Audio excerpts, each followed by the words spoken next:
Okay. So അപ്പം basically ഞാൻ ആദ്യം പറഞ്ഞ പോലെ നമ്മളൊരു ഫാമിലി എന്ന് പറയുമ്പോൾ യൂഷ്വലി നമ്മളെല്ലാവരുടെയും കോൺസെപ്റ്റിൽ ഫാമിലി എന്ന് പറയുമ്പം അച്ഛൻ, അമ്മ, കുട്ടികൾ, ഇതാണ് നമ്മളൊരു ഫാമിലി എന്ന് പറയുന്നത്. അപ്പം ഈ ഫാമിലി എന്ന് പറയുന്ന ടേം തന്നെ അതൊരു ലാറ്റിൻ വേർഡാണ്. ലാറ്റിൻ വേർഡ് എന്ന് പറയുമ്പം അതായത് പണ്ട് കാലങ്ങളിൽ ഒരുപാട് വർഷങ്ങൾക്ക് മുമ്പ് ഫാമിലി എന്ന് ഉദ്ദേശിച്ചിരുന്നത് അതായത് ഒരു കൂട്ടത്തിനെയാണ്. ഒരു കൂട്ടം എന്ന് പറയുമ്പോൾ അതിനകത്ത് ആരും ആവാം. അതിനകത്ത് പണ്ട് കാലത്ത് എന്ന് പറയുമ്പോൾ കുറെ കാലങ്ങൾക്ക് മുമ്പ് എന്ന് പറയുമ്പോൾ അടിമത്തം ഒക്കെ നിലനിന്നിരുന്ന കാലത്ത് ആ ഒരു ഗ്രൂപ്പ് ഓഫ് അടിമകളെയാണ് ഫാമിലി എന്ന് വിളിച്ചിരുന്നത്. അപ്പൊ ആ ഒരു ഇതിൽ നിന്ന് ആ ഒരു ഗ്രൂപ്പ് അല്ലെങ്കിൽ ആ ഒരു കൂട്ടം എന്ന ഒരു ടേമിൽ നിന്നാണ് ഈ ഫാമിലി എന്നുള്ള വാക്ക് ഒറിജിനേറ്റ് ചെയ്ത് വന്നിട്ടുള്ളത്. അപ്പം ഈ ഫാമിലി എന്ന് പറയുമ്പം ഇതിനകത്ത് ഒരു എല്ലാവരും പെടും. അതായത് പേരൻസ് പെടും, കുട്ടികൾ പെടും. കുട്ടികൾ എന്ന് പറയുമ്പോൾ അച്ഛനും അമ്മയും ബയോളജിക്കലി റിലേറ്റ് ആവണമെന്നില്ല. അഡോപ്റ്റ് ചെയ്ത കുട്ടികൾ വരാം, അവിടെ റിലേറ്റീവ്സ്, ബാക്കി അച്ഛന്റെ ബാക്കിയുള്ള ബ്രദേഴ്സ് വരാം, സിസ്റ്റേഴ്സ് വരാം. അപ്പം എവിടെ ഒരു ഗ്രൂപ്പ് ഓഫ് ആളുകൾ ഒരുമിച്ച് ജീവിക്കുന്നു അവിടെയാണ് ഫാമിലി എന്ന് പറയുന്നത്. അപ്പൊ നമ്മൾ ആദ്യം മനസ്സിലാക്കേണ്ട ഒരു കാര്യം അതാണ്. ഈ ഫാമിലി എന്ന് പറയുമ്പം നമ്മളെ എല്ലാവരുടെയും ഉള്ളിലുള്ള പോലെ ആ ഒരു രണ്ട് മൂന്ന് പേര്, അച്ഛനും അമ്മയും കുട്ടികളും കൂടുന്ന ഒന്നല്ല ഫാമിലി. ഫാമിലി എന്ന് പറയുമ്പം അത് ഫ്രണ്ട്സ് ആവാം, റിലേറ്റീവ്സ് ആവാം, അല്ലെങ്കിൽ കൂടെ വർക്ക് ചെയ്യുന്ന ആളുകളാവാം, കൊളീഗ്സ് ആവാം. എവിടെ കുറച്ച് ആളുകൾ ഒരുമിച്ച് കൂടി ജീവിക്കുന്നു, അവര് വ്യൂസ് ഷെയർ ചെയ്യുന്നു, ഒപ്പീനിയൻസ് ഷെയർ ചെയ്യുന്നു, അവരുടെ റൂംസ് ഷെയർ ചെയ്യുന്നു, അതിനെയാണ് നമ്മൾ ബേസിക്കലി ഒരു ഫാമിലി എന്ന് പറയുന്നത്. അപ്പൊ ഈ റിലേഷൻഷിപ്സിനകത്ത് വരുമ്പം ഇമ്പോർട്ടന്റ് ആയിട്ടുള്ള കാര്യം എന്ന് പറയുന്നത് നമുക്ക് റിലേഷൻ ഉള്ളത് ഈ ഒന്നോ രണ്ടോ വ്യക്തികളോട് മാത്രമല്ല. നമ്മളുടെ ജീവിതത്തിൽ നമ്മൾ ഒരുപാട് ആളുകളുമായിട്ട് റിലേറ്റ് ചെയ്തിട്ടുണ്ട്. അതായത് ഇപ്പൊ നമ്മൾ വർക്ക് ചെയ്യുന്ന സ്ഥലത്താണെങ്കിലും നേരത്തെ പറഞ്ഞു നമ്മളിപ്പം പ്രാർത്ഥനാലയങ്ങളിൽ പോകും, പള്ളിയിൽ പോകുമ്പോഴായാലും അതുപോലെ തന്നെ അമ്പലത്തിൽ പോയാലും എവിടെ നമ്മൾ പോകുന്നു അവിടെ എല്ലാം നമ്മൾ പല ആളുകളുമായിട്ട് റിലേറ്റഡ് ആണ് ഒരു തരത്തിൽ അല്ലെങ്കിൽ മറ്റൊരു തരത്തിൽ. അപ്പൊ ഇവരെല്ലാവരുമായിട്ട് നമ്മൾ എങ്ങനെ ഒരു റിലേഷൻ മെയിൻറ്റെയിൻ ചെയ്യുന്നത്, അല്ലെങ്കിൽ ഇവരുമായിട്ട് നമ്മൾ എങ്ങനെ ഒരു റിലേഷൻ മെയിൻറ്റെയിൻ ചെയ്യണം, അതാണ് ബേസിക്കലി നമ്മൾ മെയിൻറ്റെയിനിങ് റിലേഷൻഷിപ്സ് അല്ലെങ്കിൽ ഫാമിലി റിലേഷൻഷിപ്സ് എന്നതിനെ കുറിച്ച് നമ്മൾ ബേസിക്കലി അറിഞ്ഞിരിക്കേണ്ട കാര്യം. അപ്പൊ ഞാൻ നേരത്തെ പറഞ്ഞ പോലെ നമുക്ക് ഫാമിലി എന്ന് പറയുമ്പോൾ ഒരുപാട് പല ടൈപ്പ് ഓഫ് ഫാമിലീസ് ഉണ്ട്. ഇപ്പം ന്യൂക്ലിയർ ഫാമിലി എന്ന് പറയുമ്പോൾ ഞാൻ നേരത്തെ പറഞ്ഞ പോലെ അച്ഛൻ, അമ്മ, കുട്ടികൾ, അതിലൊതുങ്ങും ന്യൂക്ലിയർ ഫാമിലി എന്ന് പറയും. ഇന്നത്തെ കാലത്ത് കൂടുതലായിട്ട് നമ്മൾ കണ്ടുവരുന്നത് ഈ ന്യൂക്ലിയർ ഫാമിലിയാണ്. പക്ഷെ കുറച്ചും കൂടെ മുമ്പത്തെ നമ്മളെ ഒരു 2-3 ജനറേഷൻ മുമ്പ് പോയി കഴിഞ്ഞിട്ടുണ്ടെങ്കിൽ നമുക്ക് അവിടെ ഒരു ജോയിന്റ് ഫാമിലിയാണ് കാണാൻ പറ്റുക. അവിടെ ഗ്രാൻഡ് പേരൻസ് വരും, ചിലപ്പം ഈ പറയുന്ന പോലെ ഇപ്പം കല്യാണം കഴിച്ച് വരുന്ന കുട്ടിയാണെങ്കിൽ ഇൻലോസ് കാണും, അതുപോലെ തന്നെ ബ്രദേഴ്സ് കാണും, സിസ്റ്റേഴ്സ് കാണും, കുട്ടികൾ കാണും, അങ്ങനെ ഒരുപാട് പേര് കാണും. അപ്പം അത് ജോയിന്റ് ഫാമിലി അല്ല, അതിന് എക്സ്റ്റെൻഡഡ് ഫാമിലി എന്ന് പറയും. അതായത് ഒരുപാട് മെമ്പേഴ്സ് വരുന്നതിനാണ് എക്സ്റ്റെൻഡഡ് ഫാമിലി എന്ന് പറയുന്നത്. പിന്നെ സിംഗിൾ പേരന്റ് ഫാമിലി എന്ന് പറയുമ്പോൾ ചിലപ്പം ആരെങ്കിലും മരിച്ചിട്ടുണ്ടാവും, either അമ്മ മരിച്ചു കാണും അല്ലെങ്കിൽ അച്ഛൻ മരിച്ചു കാണും, അമ്മയും കുട്ടിയും മാത്രം അല്ലെങ്കിൽ അച്ഛനും കുഞ്ഞും മാത്രം. അതാണ് സിംഗിൾ പേരന്റ് ഫാമിലി എന്ന് പറയുന്നത്. ബ്ലെൻഡഡ് എന്ന് പറയുമ്പോൾ അതിനകത്ത് ഒത്തിരി ആളുകൾ, ഞാൻ നേരത്തെ പറഞ്ഞ പോലെ റിലേറ്റീവ്സ് എല്ലാവരും കൂടി വരുമ്പോൾ ബ്ലെൻഡഡ് ഫാമിലി ആവും. അഡോപ്റ്റീവ് ഫാമിലി എന്ന് പറയുമ്പോൾ ഒരു ഫാമിലി മറ്റൊരു ഫാമിലിയെ അഡോപ്റ്റ് ചെയ്യാണ്. അപ്പൊ ഫോസ്റ്റർ ഫാമിലി എന്ന് പറയുമ്പോൾ നമ്മൾ മറ്റിപ്പം കുട്ടികളെ നോക്കാനുള്ള കഴിവുണ്ടാവില്ല. അവിടെ അഡോപ്ഷന്റെ റൂൾസ് ബാധകമല്ല. ഈ അഡോപ്ഷന് ചില റൂൾസ് ഉണ്ട്. അഡോപ്റ്റീവ് ഫാമിലിയിൽ അഡോപ്ഷന്റെ റൂൾസ് ബാധകമായിരിക്കും. ഈ ഫോസ്റ്റർ ഫാമിലിയിൽ അഡോപ്ഷന്റെ റൂൾസ് ബാധകമായിരിക്കില്ല, പക്ഷെ അവര് കുട്ടികളെ നോക്കും. അപ്പൊ ഞാൻ ഈ ടൈപ്സ് ഓഫ് ഫാമിലി എന്തിനാ പറയുന്നതെന്ന് വെച്ചിട്ടുണ്ടെങ്കിൽ ഈ എല്ലാ ഫാമിലീസിലെയും ഉള്ള റിലേഷൻഷിപ്പ് ഡിഫറെന്റ് ആണ്. ഇപ്പം ഞാൻ നേരത്തെ പറഞ്ഞ ന്യൂക്ലിയർ ഫാമിലി ആണെങ്കിൽ അച്ഛനും അമ്മയും കുട്ടികളും മാത്രമാകുമ്പം അവിടെയുള്ള റിലേഷൻ വേറെയാണ്.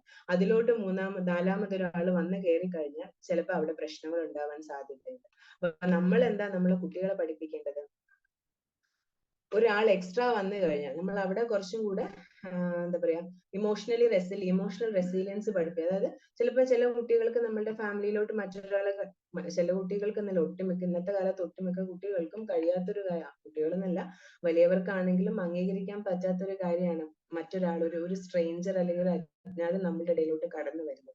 അപ്പം ഈ ഫാമിലീസ് എല്ലാം ഞാൻ പറയാൻ കാരണം ഇതിലെല്ലാം ഈ റിലേഷൻഷിപ്പ് ഇമ്പോർട്ടന്റ് ആണ്. പലതരത്തിലുള്ള റിലേഷൻഷിപ്പില് ഈ ന്യൂക്ലിയർ ഫാമിലി ആണെങ്കിലും പ്രശ്നങ്ങൾ ഉണ്ടാവും. മനസ്സിലായില്ലേ? അപ്പൊ ഇവിടെ എല്ലാം നമുക്ക് ആ റിലേഷൻഷിപ്പ് എങ്ങനെ മെയിൻറ്റെയിൻ ചെയ്യാം എന്നുള്ളത് നമ്മൾ അറിഞ്ഞിരിക്കണം. അപ്പം ഇതിനകത്ത് കൗൺസിലേഴ്സ് കാണും, ഡോക്ടേഴ്സ് കാണും, ഈ ക്ലാസ് ലിസൺ ചെയ്യുന്ന ഒരുപാട് ആളുകൾ കാണും. അപ്പം നിങ്ങളുടെ എല്ലാവരുടെ അടുത്ത് പല പല പ്രശ്നങ്ങൾ പറഞ്ഞ് പല ആളുകൾ വരുമ്പം നിങ്ങൾ അത് അന്വേഷിക്കുമ്പോൾ, അതിന്റെ പുറകിലോട്ട് അന്വേഷിക്കുമ്പോൾ what kind of a family, എന്ത് തരം കുടുംബത്തിൽ നിന്നാണ് ഇവർ വരുന്നത്, പ്രശ്നം അവിടെയായിരിക്കും കിടക്കുന്നത്. ഇവരുടെ മാത്രം ഇഷ്യൂ ആവണമെന്നില്ല, ആ ഫാമിലിയിൽ നിന്ന് ഒറിജിനേറ്റ് ചെയ്ത പ്രശ്നമായിരിക്കും. അപ്പൊ എന്ത് ടൈപ്പ് ഓഫ് ഫാമിലിയിലാണ് ഇവർ താമസിക്കുന്നത്, അപ്പൊ ആ ഫാമിലിയിലെ പ്രോബ്ലംസ് ചിലപ്പോൾ നമ്മൾ റിസോൾവ് ചെയ്യേണ്ടി വരും. ആ ഒരു ഒറ്റ നമ്മളുടെ മുന്നിൽ വന്നിരിക്കുന്ന ആളുകളുടെ മാത്രമല്ല, നമ്മൾ കുറച്ചും കൂടെ റെട്രോസ്പെക്റ്റീവ് ആയിട്ട് ബാക്കിലോട്ട് പോയിട്ട് ആ ഫാമിലിയിൽ തന്നെ ചിലപ്പോൾ നമ്മൾ മൊത്തത്തിൽ അഴിച്ചു പണിയേണ്ടി വരും. അവിടെയാണ് ഈ ടൈപ്സ് ഓഫ് ഫാമിലിയുടെ ഇമ്പോർട്ടൻസ് അറിഞ്ഞിരിക്കേണ്ടത്. ഇനി നമ്മളിപ്പം ബേസിക്കലി എന്തിനാ നമ്മളിങ്ങനെ ഒരു കുടുംബമൊക്കെ ആയിട്ട് ജീവിക്കുന്നത്? എല്ലാവർക്കും ഒറ്റയ്ക്ക് ജീവിച്ചാൽ പോരെ? ഇപ്പൊ നമുക്ക് ജോലിയാണ്, അപ്പം ജോലിയുണ്ട് കയ്യിൽ, മിക്കവാറും ആളുകളുടെ കയ്യിൽ ജോലിയുണ്ട്, നമ്മൾ സമ്പാദിക്കുന്നുണ്ട്. നമ്മൾ എന്തിനാ ഇത്രയും കഷ്ടപ്പെട്ട് കല്യാണമൊക്കെ കഴിച്ച് കുട്ടികളൊക്കെ ആയിട്ട് നമ്മൾ ഇങ്ങനെ ഒരുമിച്ച് ജീവിക്കുന്നത്? അതിന്റെ ആവശ്യം എന്താ? ഒരുപാട് കാര്യങ്ങൾ ഒരു ഫാമിലി ചെയ്യുന്നുണ്ട്. അതായത് ഇപ്പം പാരമ്പര്യമായിട്ട് നമ്മളെ എന്താ പറയാ, നമ്മളെ ഗ്രാൻഡ് പേരൻസ് നമുക്ക് തന്ന കൈവഴിയായിട്ട് തായ് വഴിയായിട്ട് നമുക്ക് അന്ന് ഒരുപാട് കൾച്ചർ, ഒരുപാട് സംസ്കാരങ്ങൾ നമ്മൾ ഈ കുടുംബങ്ങളിലൂടെയാണ് മുന്നോട്ട് പോകുന്നത്.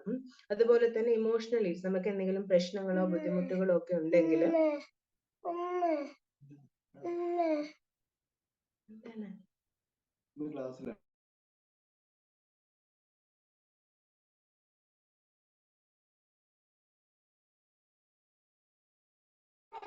സോറി, രാത്രി ആയതുകൊണ്ട് മോന്റെ ഒരു ചെറിയ പ്രശ്നമുണ്ട്, അതാണ് ആ ഒരു ഡിസ്റ്റർബൻസ് വന്നത്.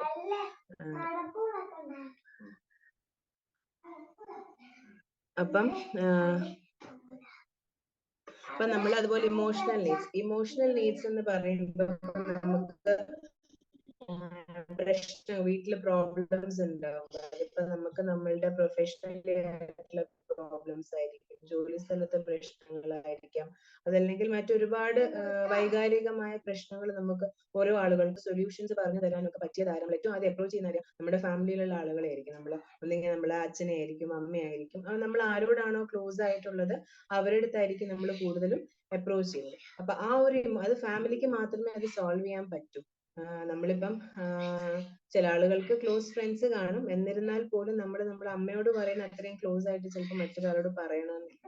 അപ്പം അവിടെയാണ് ഫാമിലിയുടെ മറ്റൊരു ഇമ്പോർട്ടൻസ് എന്ന് പറയുന്നത്.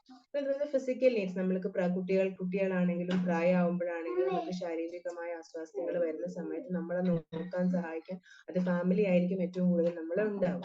പിന്നെ സൊസൈറ്റി, സോഷ്യൽ ആയിട്ടുള്ള കാര്യങ്ങൾ, സോഷ്യൽ ഫങ്ഷൻസിൽ അറ്റൻഡ് ചെയ്യുന്ന സമയത്തും എല്ലാം ഇതെല്ലാം നമ്മൾ ചെയ്യുമ്പം നമ്മൾ അറിഞ്ഞിരിക്കേണ്ട കാര്യം, നമ്മളിലേക്ക് ഒരുപാട് കാര്യങ്ങൾ ഇൻഫ്യൂസ് ആവുന്നുണ്ട്, നമ്മളിലേക്ക് ഒരുപാട് സംസ്കാരങ്ങൾ, ഒരുപാട് നല്ല നല്ല കാര്യങ്ങൾ, നമ്മളിപ്പോ ഒരു ഫംഗ്ഷൻസ് അറ്റൻഡ് ചെയ്ത് കഴിയുമ്പം ഒരുപാട് കാര്യങ്ങൾ നമ്മൾ വീട്ടിൽ വന്ന് നമ്മൾ ഡിസ്കസ് ചെയ്യുന്ന സമയത്തെല്ലാം എന്ത് പറ്റും എന്ന് വെച്ചിട്ടുണ്ടെങ്കിൽ, അപ്പം അതൊക്കെയാണ് നമ്മുടെ ഫാമിലിയുടെ ഫങ്ഷൻസ് എന്ന് പറയുന്നത്. ഇനി എങ്ങനെയാ ബേസിക്കലി ഒരു ഫാമിലി ഫംഗ്ഷൻ ചെയ്യുന്നത്? ഒരു ഫാമിലിക്കകത്തല്ലേ, നമ്മൾ ഫാമിലി എന്നല്ല, നമ്മൾ ഏതൊരു റിലേഷൻഷിപ്പ്, നമ്മൾ ഫാമിലി റിലേഷൻഷിപ്സ് ആയതുകൊണ്ട് നമ്മൾ ഫാമിലിയിൽ മാത്രം കോൺസെൻട്രേറ്റ് ചെയ്യുന്നു. അതല്ല, അപ്പൊ എങ്ങനെയാണ് ഒരു ഇത് ഞാൻ പിന്നെയും പറയാണ്, ഫാമിലി എന്നല്ല, നമ്മൾ ഏതൊരു റിലേഷൻഷിപ്പിലാണെങ്കിലും നമ്മൾ ഫോളോ ചെയ്യേണ്ട ബേസിക് 3 റൂൾസ് ആണിത്. സിൻസ് ഇത് ഫാമിലി ആൻഡ് റിലേഷൻഷിപ്സിന്റെ ക്ലാസ് ആയതുകൊണ്ട് ഫാമിലിയെ മാത്രം കോൺസെൻട്രേറ്റ് ചെയ്ത് പറയുന്നു. അപ്പൊ എങ്ങനെയാ ഒരു ഫാമിലിയിൽ നമ്മൾ ഫംഗ്ഷൻ ചെയ്യേണ്ടത്? കമ്മ്യൂണിക്കേഷൻ, അതായത് നമ്മൾ സംസാരിക്കണം. ഒന്നും മിണ്ടാതിരുന്നു കഴിഞ്ഞാൽ ആർക്കും ഒന്നും അറിഞ്ഞൂടാ, നമ്മളെ മനസ്സ് വായിക്കാൻ ആർക്കും പറ്റില്ല. അപ്പൊ എന്ത് ചെയ്യണം? നമ്മൾ കാര്യങ്ങൾ ഓപ്പൺ ആയിട്ട് തുറന്ന്, അത് വൈഫിനോടാണേലും പേരൻസിനോടാണേലും ആണെങ്കിലും ഒക്കെ എന്ത് ചെയ്യണം? കമ്മ്യൂണിക്കേഷൻ വളരെ ഇമ്പോർട്ടന്റ് ആണ്. പറഞ്ഞു കഴിഞ്ഞാലേ നമുക്ക് പ്രശ്നങ്ങൾ അറിയാനും അത് പരിഹരിക്കാനും പറ്റുള്ളൂ.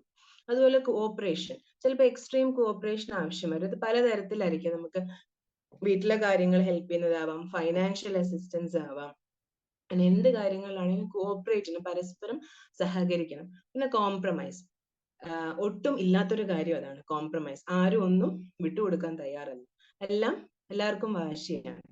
അപ്പം ഈ കോംപ്രമൈസ്, കോഓപ്പറേഷൻ, കമ്മ്യൂണിക്കേഷൻ, ഇത് മൂന്നും കൂടി ചേർന്നാലേ ഒരു ഹെൽത്തി റിലേഷൻഷിപ്പ് ഉണ്ടാവുള്ളൂ. സ്പെഷ്യലി ഒരു കുടുംബമായിട്ടൊക്കെ ഒരുമിച്ച് ജീവിക്കുമ്പം, കുട്ടികളെ വളർത്തുമ്പം നമ്മളുടെ ആ ഒരു ഫാമിലിയുടെ സക്സസ് എന്ന് പറയുന്നത് ഈ മൂന്ന് കാര്യങ്ങളിലായിരിക്കുന്നത്. നമ്മൾ ഒരുപാട് ഇപ്പൊ നമ്മൾ വലിയ പോസ്റ്റിലൊക്കെ, നല്ല നല്ല പോസ്റ്റിലൊക്കെ ഇരിക്കുന്ന ആളുകളായിരിക്കും ഒരുപാട് ഫൈനാൻഷ്യലി നല്ല ക്രീമി ലെയറിലൊക്കെ ഇരിക്കുന്നെങ്കിലും മിക്ക ഫാമിലീസിലും ഇല്ലാത്ത കാര്യമാണ് പരസ്പരമുള്ള കമ്മ്യൂണിക്കേഷൻ, സഹകരണം, അഡ്ജസ്റ്റ്മെന്റ് അല്ലെ കോംപ്രമൈസ്. അപ്പൊ ഇത് മൂന്നും ഇല്ലാത്തടത്താണ്, ഇതിൽ ഏതെങ്കിലും ഒന്ന് ഡെഫിഷ്യന്റ് ആണെങ്കിൽ അവിടെ പ്രശ്നങ്ങൾ ഉണ്ടാവും. അപ്പൊ ഇത് മൂന്നും ഒരുമിച്ച് കൊണ്ടുപോകാൻ നമുക്ക് പറ്റണം.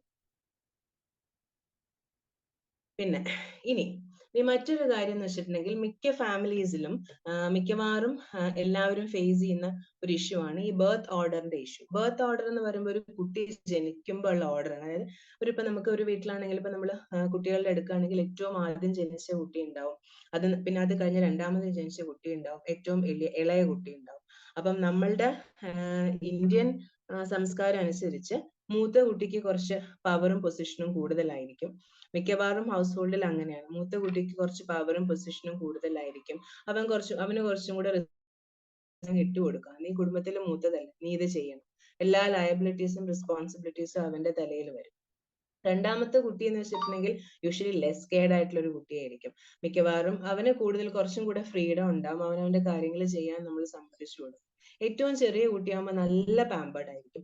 ഈ മൂന്നും ബിഹേവിയർ നമുക്ക് ആ ഫാമിലിയിൽ ആ മൂന്ന് കുട്ടികളെ കണ്ടാൽ അറിയാൻ പറ്റും. ഏറ്റവും മൂത്ത ആൾ എന്തായിരിക്കും? എല്ലാ ഫാമിലിയിലും എല്ലാ മൂത്ത ആളുകൾ എന്തായിരിക്കും? Fully responsible. എല്ലാ കുറ്റങ്ങളും അയാളുടെ തലയിലായിരിക്കും. നീ കുടുംബം നോക്കാത്തതുകൊണ്ടാ, നീ ശരിയാവാത്തതുകൊണ്ടാ, നീ അത് ചെയ്യാത്തതുകൊണ്ടാ. മനസ്സിലായില്ലേ? രണ്ടാമത്തെ കുട്ടി ഓൾവേസ് നല്ല കുട്ടിയായിരിക്കും. യങ്ങസ്റ്റ് കുട്ടി എപ്പോഴും പാമ്പേർഡ് ആയിരിക്കും. അപ്പൊ ഇത് മിക്ക ഫാമിലീസിലും പ്രോബ്ലംസ് ക്രിയേറ്റ് ചെയ്യും. മിക്കവാറും നമ്മളടുത്ത് വരുന്ന എല്ലാ ആളുകളുടെയും ഇഷ്യൂസിൽ ഇതൊരു പ്രശ്നം. അതായത് വീട്ടിലെ കാര്യങ്ങൾ നോക്കാൻ എനിക്ക് റെസ്പോൺസിബിൾ ആയിട്ട് പറ്റുന്നില്ല, എല്ലാ കാര്യത്തിനും കുറ്റപ്പെടുത്തിക്കൊണ്ട്. മനസ്സിലായി? അപ്പൊ ആ ഒരു കമ്മ്യൂണിക്കേഷൻ ഗ്യാപ്പ് അവിടെ ഉണ്ടാവും പേരൻസ് തമ്മിലുള്ള. അപ്പം വയസ്സായ പേരൻസ് ഒക്കെ ആണെങ്കിൽ വീട്ടിലെ കാര്യങ്ങൾ ഇപ്പം ഈ മൂത്ത കുട്ടി നോക്കിയില്ലെങ്കിൽ അവൻ ആദ്യം വഴക്ക് പറയും. നീ അല്ലേ നോക്കേണ്ടത്, മറ്റു രണ്ടുപേരും നിന്റെ താഴെ ഉള്ളതല്ലേ. മനസ്സിലായില്ലേ? അപ്പം അവിടെയൊക്കെ എന്ത് പറ്റും, അതൊക്കെ ഒരുപാട് mental stress and mental trauma ഉണ്ടാവുന്ന കാര്യങ്ങൾ. അപ്പൊ അങ്ങനെ വരുമ്പോൾ എന്ത് പറ്റും, ആ കമ്മ്യൂണിക്കേഷൻ ഗ്യാപ്പ് വരും. പേരൻസും ആ കുട്ടിയുമായിട്ടുള്ള റിലേഷൻഷിപ്പിൽ ഫ്രിക്ഷൻസ് വരും. മനസ്സിലായില്ലേ? അപ്പൊ ഈ ബർത്ത് ഓർഡർ അറിഞ്ഞിരിക്കേണ്ട ഇമ്പോർട്ടൻസ് അതിനൊക്കെ നമ്മൾ അടുത്ത് ഒരാൾ വന്നു കഴിയുമ്പോൾ നമ്മൾ അന്വേഷിക്കേണ്ട കാര്യങ്ങളിൽ ഒന്നാണിത്. എത്രാമത്തെ ഓർഡർ ഉള്ള കുട്ടി, ചിലപ്പോൾ ഏറ്റവും മൂത്ത കുട്ടിയായിരിക്കാം. മൂത്ത കുട്ടിയാകുമ്പോൾ അപ്പൊ നമ്മൾ അങ്ങനെ അത് അറിയുമ്പോൾ നമ്മൾ ചോദിക്കണം വീട്ടിൽ, ഇത് നമ്മൾ എടുത്ത് ചോദിക്കണം, ഇങ്ങനെയൊക്കെ പ്രശ്നങ്ങൾ ഉണ്ടോ എന്നുള്ളത്. കാരണം അവിടെ നിന്നായിരിക്കും മിക്കവാറും അയാളുടെ ആ മാനസികമായ സമ്മർദ്ദം ഉടലെടുത്തിട്ടുണ്ടാവുക. മനസ്സിലായില്ലേ? അപ്പൊ അതാണ് ബർത്ത് ഓർഡർ അറിഞ്ഞിരിക്കേണ്ടത്. ഇതെല്ലാം ഒരു ഫാമിലിയെ സംബന്ധിച്ചിടത്തോളം ഇമ്പോർട്ടന്റ് ആയിട്ടുള്ള കാര്യങ്ങൾ. പിന്നെ ഇനി ഇതൊക്കെയാണ് ബേസിക്കലി ഒരു ഫാമിലിയിൽ നമ്മൾ കണ്ടുവരുന്ന പ്രശ്നങ്ങൾ. ഇനി പ്രശ്നങ്ങൾ എന്നല്ല, ഒരു ബേസിക് ഒരു ഫാമിലി എന്ന് പറയുമ്പോൾ നമ്മൾ അറിഞ്ഞിരിക്കേണ്ട കുറച്ച് കാര്യങ്ങൾ ഇതൊക്കെയാണ്. ഇനി നമ്മൾ മറ്റൊരു കാര്യം അറിയേണ്ടത്, ഇപ്പം ഈ റിലേഷൻഷിപ്സിനെ കുറിച്ച് സംസാരിച്ചു കഴിയുമ്പോൾ നമ്മൾ അറിഞ്ഞിരിക്കേണ്ട മറ്റൊരു ഇമ്പോർട്ടന്റ് ആയിട്ടുള്ള കാര്യം എന്ന് വെച്ചിട്ടുണ്ടെങ്കിൽ നമ്മളുടെ ബ്രെയിൻ, അതായത് തലച്ചോറിനെ കുറിച്ചാണ്. അപ്പം ഏതൊരു റിലേഷൻഷിപ്പ് ആണെങ്കിലും എന്താണെങ്കിലും നമ്മളെ മുന്നോട്ട് നയിക്കുന്ന നമ്മളുടെ ഒരു അവയവം എന്ന് പറയുന്നത് നമ്മുടെ തലച്ചോറാണ്. ഈ ബ്രെയിൻ പ്രോപ്പർ ആയിട്ട് ഫങ്ഷൻ ചെയ്താൽ മാത്രമേ, ഈ ബ്രെയിൻ ആണ് നമ്മുടെ ബോഡിയുടെ മാസ്റ്റർ കൺട്രോൾ എന്ന് പറയുന്നത്. നമ്മളുടെ ചിന്തകള്, നമ്മുടെ വികാരങ്ങള്, നമ്മൾ ഓരോ ദിവസവും ചെയ്യുന്ന ഓരോ കാര്യങ്ങളും, ഓരോ സെക്കൻഡിലും നമ്മൾ ചെയ്യുന്ന ഓരോ കാര്യങ്ങളും അത് നിയന്ത്രിക്കുന്നത് എന്താ? തലച്ചോറാണ്. തലച്ചോറ് എന്ന് പറയുമ്പം ഈ പിക്ചറിൽ കാണുന്ന പോലെ ചുമ്മാ ഒരു ഫിഗർ അല്ല. അതെന്താണ്? അത് ഒരുപാട് കോംപ്ലക്സിറ്റീസ്, ഒത്തിരി കോംപ്ലക്സ് ആയിട്ടുള്ള ഒരു അവയവമാണ് ഈ തലച്ചോറ് എന്ന് പറയുന്നത്. നമ്മൾ പഠിക്കാൻ എളുപ്പത്തിന് അല്ലെങ്കിൽ മറ്റുള്ളവർക്ക് പറയാൻ എളുപ്പത്തിന്, ഇപ്പൊ സ്കൂളിലൊക്കെ ആണെങ്കിൽ കുട്ടികൾക്ക് പറഞ്ഞു കൊടുക്കാൻ എളുപ്പത്തിന് ഇങ്ങനെ ചിത്രം വരച്ചിട്ട് തലച്ചോറിന് ഇങ്ങനെ 4 ഭാഗങ്ങളുണ്ട്, ഓരോ ഭാഗത്തിന്റെയും ഏറ്റവും പ്രോമിനന്റ് ആയിട്ടുള്ള 2-3 ഫങ്ഷൻസ് നമ്മൾ പറഞ്ഞു കൊടുക്കും. അതല്ല ബ്രെയിൻ എന്ന് പറയുന്നത്. ബ്രെയിൻ എന്ന് പറഞ്ഞിട്ടുണ്ടെങ്കിൽ വളരെ കോംപ്ലക്സ് ആയിട്ടുള്ള ഒരു ഓർഗൻ ആണ്. ഒരുപാട് കണക്ഷൻസും ഒരുപാട് രാസവസ്തുക്കളും പ്രവർത്തിച്ച് വളരെ കോംപ്ലക്സ് ആയിട്ട് വർക്ക് ചെയ്യുന്ന ഒരു, ഈവൻ നമ്മളുടെ നോർമലി നമ്മളുടെ കമ്പ്യൂട്ടറിനെക്കാളും ഒരുപാട് സ്ട്രെങ്ത് ഉള്ള, ഈ ബ്രെയിനിനെ ഇമിറ്റേറ്റ് ചെയ്യാൻ വേണ്ടിയാണ് കമ്പ്യൂട്ടർ ആൾക്കാർ കണ്ടുപിടിച്ചത്. അതായത് ഹ്യൂമൻ ബ്രെയിൻ ഇത്രയും കഴിവുണ്ട് എന്ന് മനസ്സിലാക്കിയപ്പം, എന്നാൽ അതുപോലെ ഒരു സാധനം എന്തുകൊണ്ട് നമുക്ക് ടെക്നോളജിക്കലി ഉണ്ടാക്കിക്കൂടാ എന്ന ചിന്തയിൽ നിന്നാണ് കമ്പ്യൂട്ടർ വന്നത്. പക്ഷെ ആ കമ്പ്യൂട്ടറിനേക്കാൾ ഒരുപാട് മടങ്ങ് ഫങ്ഷൻസ് ചെയ്യുന്ന ഒരു സാധനമാണ് ഈ ബ്രെയിൻ എന്ന് പറയുന്നത്. അപ്പൊ ബന്ധങ്ങളെ കുറിച്ച് പറയുമ്പോൾ നമ്മൾ അറിഞ്ഞിരിക്കേണ്ട കാര്യം, ഈ ബന്ധങ്ങൾ എന്ന് പറയുന്നത്, ബന്ധം എന്ന് പറയുമ്പോൾ അതിനകത്ത് എന്താ, ഇഷ്ടം അല്ലെങ്കിൽ സ്നേഹമാണ് അവിടെ വരുന്നത് അല്ലെ? ദേഷ്യം വരുന്നുണ്ട്, ഒക്കെ വരുന്നുണ്ട്. എന്നാലും കൂടുതലും നമ്മൾ ആ ഒരു ഇമോഷൻസ് അല്ലെങ്കിൽ സ്നേഹം എന്ന് പറയുന്ന ഒരു കുടുംബം എന്ന് പറയുമ്പോൾ അവിടെ സ്നേഹമാണ് കൂടുതലും പ്രതിഫലിക്കേണ്ടത്. ഓക്കെ. അപ്പം അങ്ങനെ ഇരിക്കെ നമ്മുടെ തലച്ചോറ്, നമ്മുടെ ബ്രെയിനിനകത്താണ് അതിന്റെ മാസ്റ്റർ കൺട്രോൾ ഇരിക്കുന്നത്. അപ്പം ഇനി നമ്മള് തലച്ചോറ് എന്ന് പറയുമ്പോൾ നമ്മുടെ വലിയ ആളുകൾ എന്ന് പറയുമ്പോൾ എഡൾട്ട് എന്ന് പറയുമ്പോൾ ഒരു 25 മുതൽ ഒരു 40, ഒരു ഏകദേശ കണക്കെടുത്തു കഴിഞ്ഞാൽ 25 മുതൽ ഒരു 50-55 വരെ പ്രായമുള്ള ആളുകളെ നമുക്ക് തൽക്കാലം അഡൾട്ടായിട്ട് കൺസിഡർ ചെയ്യുകയാണെങ്കിൽ അവരുടെ തലച്ചോറ് വേറെയാണ്. അതായത് അവരുടെ തലച്ചോറിന്റെ പ്രവർത്തനം, അതിന്റെ വളർച്ച, അതിന്റെ അത് പ്രവർത്തിക്കുന്ന രീതി, കാര്യങ്ങൾ മനസ്സിലാക്കുന്ന രീതി, ചിന്തിക്കുന്ന രീതി, ഇതെല്ലാം ഡിഫറെന്റ് ആണ്. മനസ്സിലായില്ലേ? ഇനി നമ്മൾ കുട്ടികളുടെ ബ്രെയിൻ എടുത്തു കഴിഞ്ഞിട്ടുണ്ട്. കുട്ടികൾ എന്ന് പറയുമ്പോൾ തലച്ചോറ് വളരാൻ തുടങ്ങുന്ന പ്രായം എന്ന് പറയുന്നത് ഒരു 7 വയസ്സ് മുതലാണ് തലച്ചോറ് കുഞ്ഞു കുട്ടികളിൽ വളരാൻ തുടങ്ങുന്നത്. മനസ്സിലായില്ലേ? അപ്പൊ ഒരു 7 വയസ്സ് വരെയുള്ള കുട്ടികൾക്ക് തലച്ചോറിൽ കാര്യമായിട്ട് വളർച്ചയൊന്നും കാണില്ല. അത് ജസ്റ്റ് ചുമ്മാ അങ്ങനെ ഒരു സാധനം അവിടെ ഉണ്ടെന്നേ ഉള്ളൂ. പക്ഷെ അതുകൊണ്ടാണ് ഈ ഒരു കുട്ടികളെ നമുക്ക് കൺട്രോൾ ചെയ്യാനും നിയന്ത്രിക്കാനും അവരെ പറഞ്ഞ അനുസരിപ്പിക്കാനും ഒക്കെ ബുദ്ധിമുട്ടാണ്. മനസ്സിലായില്ലേ? മിക്കവാറും വീടുകളിൽ അടി ഇടി ബഹളം നടക്കുന്നത് ഈ കുഞ്ഞു കുട്ടികളുമായിട്ടായിരിക്കും. അതിന്റെ റീസൺ നമ്മൾ എത്രയൊക്കെ പറഞ്ഞിട്ടും കാര്യമില്ല, അനുസരണശീലം ഉണ്ടാവില്ല. അതിന്റെ കാരണം അവരുടെ തലച്ചോറ് വളർന്നിട്ടില്ല. മനസ്സിലായില്ലേ? നിങ്ങൾ എന്ത് പറഞ്ഞിട്ടും കാര്യമില്ല, കേക്കില്ല. പിന്നെ എന്തിനാ അവരെ അടിക്കുന്നത്, എന്തിനാ അവരെ വഴക്ക് പറയുന്നത്? നമ്മളുടെ അകത്തുള്ള അഗ്രഷൻ ആണ് നമ്മൾ അവരുടെ മേല് പുറത്തായിട്ട് ഈ ദേഷ്യമായിട്ടും അടിയായിട്ടും ഒക്കെ കാണിക്കുന്നത്. മനസ്സിലായില്ലേ? നമുക്ക് നമ്മളുടെ ദേഷ്യം നമ്മളുടെ ഇന്റേണൽ നമുക്കത് കൺട്രോൾ ചെയ്യാൻ പറ്റുന്നില്ല. അപ്പൊ അത് നമ്മൾ എന്ത് ചെയ്യും? അടിയായിട്ടും വഴക്കായിട്ടും ഒക്കെ അവരുടെ മേലെത്തും. എന്നാലും കാര്യമൊന്നുമില്ല, അവരതൊന്നും മനസ്സിലാക്കില്ല. പക്ഷെ എന്നാലും നമ്മളുടെ ഒരു സമാധാനത്തിന്, നമ്മളുടെ ഒരു ഈഗോ ഡിഫെൻഡ് ചെയ്യാൻ വേണ്ടി മാത്രമാണ് ഈ കുട്ടികളെ നമ്മൾ അടിക്കുന്നതും വഴക്ക് പറയുന്നതും അല്ല. അപ്പം അറിഞ്ഞിരിക്കേണ്ട കാര്യം, ഈ ബ്രെയിൻ എന്ന് പറയുന്ന സാധനം അത് വളരെ കോംപ്ലക്സ് ആയിട്ട് വളരുന്ന ഒരു സാധനമാണ്. ഒരു 7 വയസ്സ് വരെ. അതുകൊണ്ടാണ് ഇപ്പൊ നമ്മള് മുസ്ലിംസ് ഒക്കെ ആണെങ്കിൽ കുട്ടികളെ മദ്രസയിൽ ചേർക്കുന്ന 7 വയസ്സ് മുതൽ. എന്തുകൊണ്ടാ? 7 വയസ്സ് മുതലാണ് തലച്ചോറിന് വളർച്ചയുള്ളത്.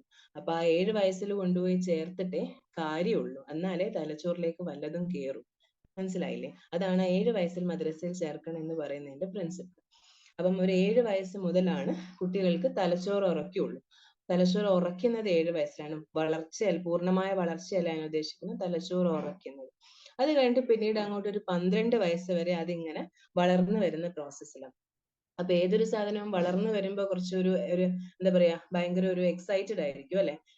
എല്ലാം ചെയ്യാനും എല്ലാം അറിയാനും ഒക്കെ. അപ്പൊ അതാണ് 7 മുതൽ 12 വയസ്സ് വരെയുള്ള ബ്രെയിനിൽ സംഭവിക്കുന്നത്. ഇനി ഒരു 12 വയസ്സ് മുതലാണ്, അതായത് ഒരു കൗമാരപ്രായത്തിലുള്ള കുട്ടികളെയാണ് നമുക്ക് നിയന്ത്രിക്കാൻ വലിയ പാട്. മിക്കവാറും വീടുകളിൽ പ്രശ്നം എവിടെയായിരിക്കും? ഈ കൗമാരക്കാരായ കുട്ടികളായിരിക്കും. ഇവരെന്ത് ചെയ്യില്ല, ഒരു തരത്തിലും നമ്മളെ കയ്യിൽ കൺട്രോൾ ചെയ്യാൻ കിട്ടില്ല. അതിന്റെ കാരണം ഇതാണ്, അവരുടെ തലച്ചോറ് ഈ വളരുന്ന പ്രോസസ്സിലാണ്. ഈ വളരുന്ന പ്രോസസ്സിലാവുമ്പോഴുള്ള കുഴപ്പം എന്താണെന്ന് വെച്ചിട്ടുണ്ടെങ്കിൽ അവർ ഭയങ്കര അഗ്രസീവ് ആയിരിക്കും. മനസ്സിലായില്ലേ? എന്തും ചെയ്തു നോക്കാനും, ഇപ്പൊ തർക്കുത്തരമൊക്കെ പറയാനേ നേരം ഉണ്ടാവും.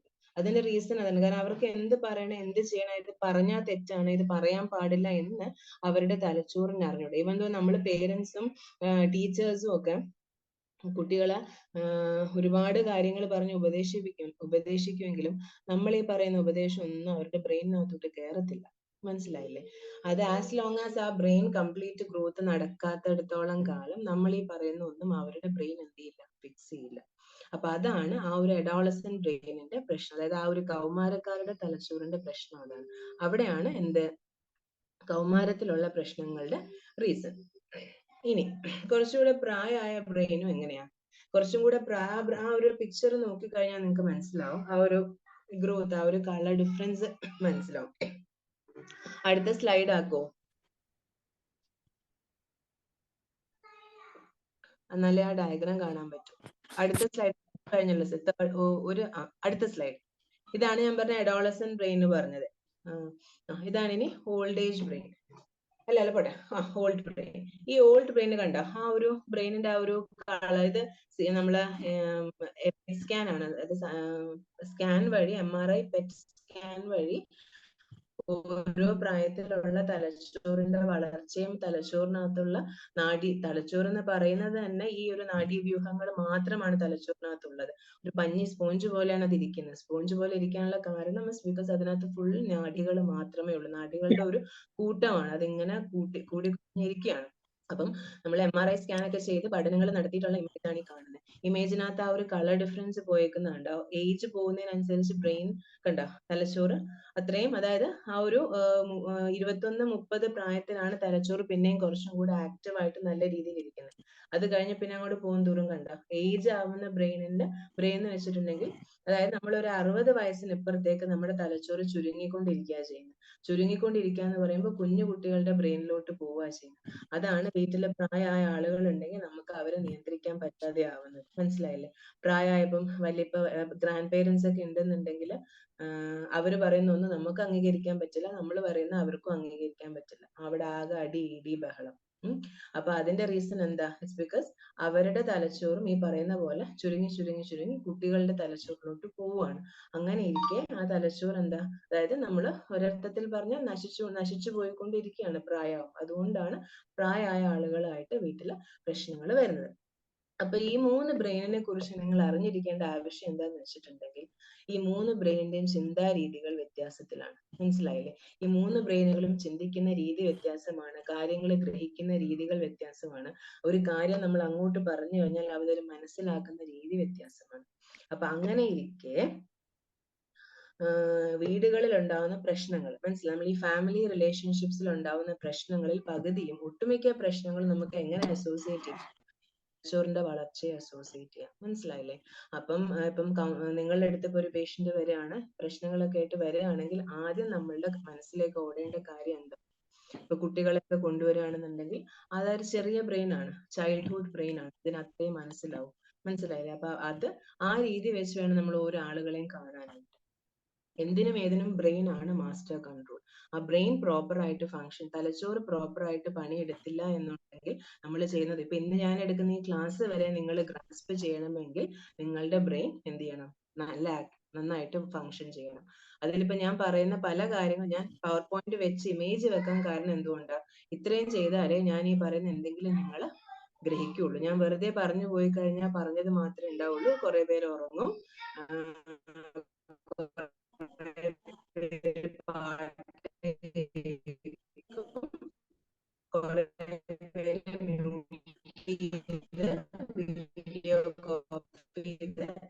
ചിലപ്പോ അപ്പുറത്തെ സിനിമ കാണുന്നുണ്ടാവും, ചിലപ്പോ ഭക്ഷണം കഴിക്കുന്നുണ്ടാവും. ശ്രദ്ധിക്കുന്ന 1-2 ആൾക്കാർക്ക് കാര്യങ്ങൾ.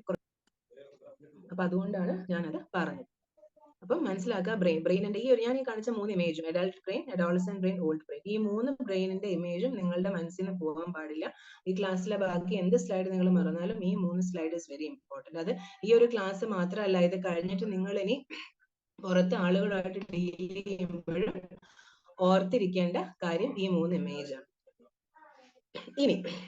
ഇനിയാണ് എന്ത്, നമ്മളിപ്പോ കുട്ടികളെ വളർത്തുമ്പോഴേ ഇപ്പൊ ഫാമിലി ഇഷ്യൂസ്, ഫാമിലി റിലേഷൻഷിപ്സിൽ അല്ലെങ്കിൽ ഫാമിലി ഇഷ്യൂസ് എന്ന് പറയുന്നത്, അതിനകത്ത് ഏറ്റവും ആദ്യം ഇപ്പൊ ഞാനൊരു ക്വസ്റ്റ്യൻ ആൻസർ സെഷൻ വെച്ച് കഴിഞ്ഞാൽ ആദ്യം എനിക്ക് കിട്ടുന്ന ചോദ്യം ഈ കുട്ടികളെ ബേസ് ചെയ്തുള്ള പ്രശ്നങ്ങളായിരിക്കും. കുട്ടി അങ്ങനെയാണ്, കുട്ടി ഇങ്ങനെയാണ്, അത് മനസ്സിലായില്ലേ? അപ്പൊ അവിടെ നമ്മൾ അറിഞ്ഞിരിക്കേണ്ട കാര്യം പേരന്റിങ്, അതായത് കുട്ടികളെ വളർത്തുന്നത് അത് ഒരു ശാസ്ത്രീയപരമായി രീതികളുണ്ട്. മനസ്സിലായില്ലേ? പല വീടുകളിലും പലതരത്തിലാണ് നമ്മൾ കുട്ടികളെ വളർത്തുന്നത്. മിക്കവാറും നമ്മളുടെ അച്ഛനും അമ്മയും ശ്രമിക്കുന്നത് അപ്പം അത് പലതരത്തിലായിരിക്കും. അപ്പം ഇതിനകത്ത് 4 ടൈപ്സ് ഓഫ് പേരന്റിങ് ആണുള്ളത്. അതായത് authoritarian parenting, authoritative parenting, permissive parenting, neglectful parenting. ഈ അതോറിറ്റേറിയൻ പേരന്റിങ് എന്ന് പറഞ്ഞിട്ടുണ്ടെങ്കിൽ കുറച്ചും കൂടെ ഒരു പട്ടാളച്ചിട്ട എന്ന് വേണമെങ്കിൽ പറയാം. അതായത് പേരൻസ് ആണ് അവിടെ കാര്യങ്ങൾ തീരുമാനിക്കുന്നത്. ഞാൻ പറയുന്ന നീ കേട്ടാൽ മതി, കൂടുതൽ ഇങ്ങോട്ടൊന്നും പറയണ്ട. ഞാൻ പറയുന്നത് നീ അടിച്ചേൽപ്പിക്കുക. കുട്ടികളുടെ മേലെ കാര്യങ്ങൾ അടിച്ചേൽപ്പിക്കുക. ഇത് ഇങ്ങനെ ചെയ്യാൻ പറ്റും, നീ ഈ ഡ്രസ്സേ ഇടാൻ പറ്റും, നീ ഇന്ന സ്ഥലത്തേക്കേ പോകാൻ പറ്റും, നീ അവിടെ കളിക്കാൻ പോവണ്ട. മനസ്സിലായി? കുട്ടികൾക്ക് ഒരു ഇങ്ങോട്ട് പറയാനുള്ള ഒരു ഫ്രീഡം ഇല്ല. ഭയങ്കര റൂൾസ് ആയിരിക്കും. ഇന്നത് മാത്രമേ ചെയ്യാവൂ, നീ എന്തെങ്കിലും തെറ്റിച്ചു കഴിഞ്ഞിട്ടുണ്ടെങ്കിൽ അവിടെ അപ്പം പണിഷ്മെന്റ് ആണ്, അടിക്കുക, വഴക്ക് പറയുക. മനസ്സിലായില്ലേ? അങ്ങനെയുള്ള ഫാമിലീസിൽ കമ്മ്യൂണിക്കേഷൻ കുറവായിരിക്കും. പേരൻസ് അങ്ങോട്ട് മാത്രമേ കമ്മ്യൂണിക്കേറ്റ്. മിക്കവാറും ഫാമിലീസിൽ അച്ഛനായിരിക്കും മെയിൽ ക്യാരക്ടർ ആയിരിക്കും അങ്ങനെ ഒരു ഇത് കാണിക്കുക. ഫീമെയിൽസ് അത്രയും ആവണമെന്നില്ല, എന്നാലും ഫീമെയിൽസ് ഉള്ളതും ഉണ്ട്. അപ്പൊ കുട്ടികൾക്ക് അവിടെ കമ്മ്യൂണിക്കേഷൻ പേടിയായിരിക്കും. ഞാൻ നേരത്തെ പറഞ്ഞു, ഈ കുട്ടികളുടെ തലച്ചോറ് എന്ന് പറഞ്ഞാൽ വളർന്നു വരുന്ന തലച്ചോറാണ്, എന്തിനും സെൻസിറ്റീവ് ആണ്. അപ്പൊ നമ്മൾ അവരോട് എത്രത്തോളം ദേഷ്യപ്പെടുന്നു അത്രത്തോളം അവരുടെ തലച്ചോറിലെ സെക്യൂരിറ്റി മോഡ് ഓൺ ആവും. മനസ്സിലായില്ലേ? അപ്പൊ നമ്മൾ വഴക്ക് പറയുമ്പം ഇവരുടെ തലച്ചോറ് ആദ്യം അത് മനസ്സിലാക്കുന്നത് അപകടം, ഓടി രക്ഷപ്പെട്ടു. മനസ്സിലായില്ലേ? അതാണ് അവരുടെ ബ്രെയിൻ ഗ്രാസ്പ് ചെയ്യുന്നത്. അപ്പൊ അങ്ങനെ വരുമ്പോ കുട്ടികൾ എന്തായിരിക്കും, അവിടെ ഭയങ്കര പേടിയായിരിക്കും. അവർക്ക് കാര്യങ്ങൾ പറയാനും സംസാരിക്കാനും ഒക്കെ പേടിയായിരിക്കും. അപ്പം മിക്കവാറും പല കുട്ടികളും വീട്ടിൽ വന്ന് പല കാര്യങ്ങളും പറയില്ല. സ്കൂളിൽ നടക്കുന്ന കാര്യങ്ങൾ പറയില്ല. മനസ്സിലായില്ലേ? ഈ ഒരു സെക്ഷൽ അബ്യൂസ് ഒക്കെ നടക്കുന്നതും മിക്കവാറും പല വീടുകളിലും കുട്ടികൾ പറയില്ല. മനസ്സിലായില്ലേ? ഒരുപാട് ഇമോഷണൽ അവർക്ക് അവരുടേതായ മാനസികമായ വിഷമങ്ങളും സങ്കടങ്ങളും സന്തോഷങ്ങളും ഒന്നും അവര് ഷെയർ ചെയ്യില്ല. അപ്പൊ അങ്ങനെ ഷെയർ ചെയ്യാത്തടുത്ത് എന്ത് പറ്റും? പേരൻസും കുട്ടികളും തമ്മിൽ കമ്മ്യൂണിക്കേഷൻ പിന്നീട് വളർന്ന് വലുതാവുമ്പോൾ എന്ത് പറ്റും? അവരുടെ ഫ്യൂച്ചർ ലൈഫിൽ അവർക്ക് ഇമ്പോർട്ടന്റ് ആയിട്ടുള്ള തീരുമാനങ്ങൾ എടുക്കേണ്ട സമയത്ത് അവർക്ക് പ്രോപ്പർ ആയിട്ട് ഡിസിഷൻസ് എടുക്കാൻ പറ്റാതെയാകും. കാരണം അത് അവർ പഠിച്ചിട്ടില്ല. തീരുമാനങ്ങൾ എടുക്കാൻ അവരെ പഠിപ്പിച്ചിട്ടില്ല, അവർ പഠിച്ചിട്ടില്ല. എല്ലാം അവരുടെ മേൽ അടിച്ചേൽപ്പിക്കുകയാണ് ചെയ്യുന്നത്. മനസ്സിലായില്ലേ? അതാണ് അതോറിറ്റേറിയൻ പേരന്റിങ്.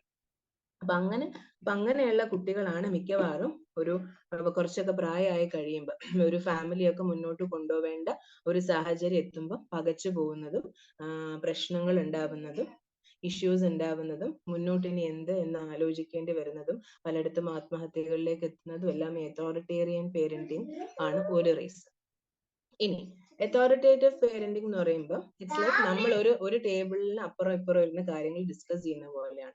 കുട്ടികൾക്കും പറയാനുള്ള ഫ്രീഡം ഉണ്ട്, പേരൻസും പറയുന്നുണ്ട്. കുട്ടികൾ വീട്ടിൽ വന്ന് ഒപ്പീനിയൻ പറയും, പേരൻസും ഒപ്പീനിയൻ പറയും. മനസ്സിലായില്ലേ? പ്രോപ്പർ ആയിട്ട് അങ്ങോട്ടും ഇങ്ങോട്ടും ഓപ്പൺ ആയിട്ട് കമ്മ്യൂണിക്കേറ്റ് ചെയ്ത് പ്രോബ്ലംസ് പറഞ്ഞ് സൊല്യൂഷൻസ് പറഞ്ഞ് ഉള്ള ഒരു രീതിയാണ് അതോറിറ്റേറ്റീവ് പേരന്റിങ്. ഇനി പെർമിസീവ് പേരന്റിങ്. പെർമിസീവ് പേരന്റ് എന്ന് പറഞ്ഞാൽ ഭയങ്കര, അതായത് കുട്ടി എന്ത് വേണേലും ചെയ്തോട്ടെ, കുഴപ്പമില്ല, എല്ലാം കുട്ടിയുടെ ഇഷ്ടം പോലെ, അത് അവനവന്റെ ഇഷ്ടം പോലെ. പൈസ ചോദിച്ചാൽ അത് കൊടുക്കുക, എവിടെയെങ്കിലും പോകണോ, പോയിക്കോട്ടെ, കുഴപ്പമില്ല, ഞാൻ അത് എല്ലാം, അതായത് ഫുള്ള് പെർമിറ്റ്, എല്ലാ കാര്യങ്ങളും സമ്മതിച്ചു കൊടുക്കാണ്. കുട്ടിക്ക് എന്തും എല്ലാ ഫ്രീഡവും കൊടുത്തുകൊണ്ട് വളരുക. അതാണ് പെർമിസീവ് പേരന്റിങ്. മനസ്സിലായില്ല? അവിടെ ആവുമ്പോഴും എന്ത് പറ്റില്ല, കുട്ടികൾ പഠിക്കില്ല. ലൈക്ക് ഗുഡ് ഓർ ബാഡ് എന്നുള്ള ആ ഒരു ലൈൻ വരയ്ക്കാൻ കുട്ടികൾക്ക് അറിയില്ല, കാരണം എന്തും സമ്മതിച്ചു കൊടുക്കല്ലേ. പിന്നെ നെഗ്ലെക്ട്ഫുൾ പാരന്റിങ്. നെഗ്ലെക്ട്ഫുൾ പാരന്റിങ് എന്ന് പറയുമ്പോൾ പേരൻസ് ഇൻവോൾവേ അല്ല ഈ കുട്ടിയുടെ വളർച്ചയിൽ. മനസ്സിലായില്ലേ? അവര് കുട്ടിയെ ശ്രദ്ധിക്കുകയേ ഇല്ല. കുട്ടി വീട്ടിൽ വന്ന് കാര്യങ്ങളൊക്കെ പറയുമെങ്കിലും അവർ അൺഇൻവോൾവ് ആയിരിക്കും. അത് സാരമില്ല, പോട്ടെ.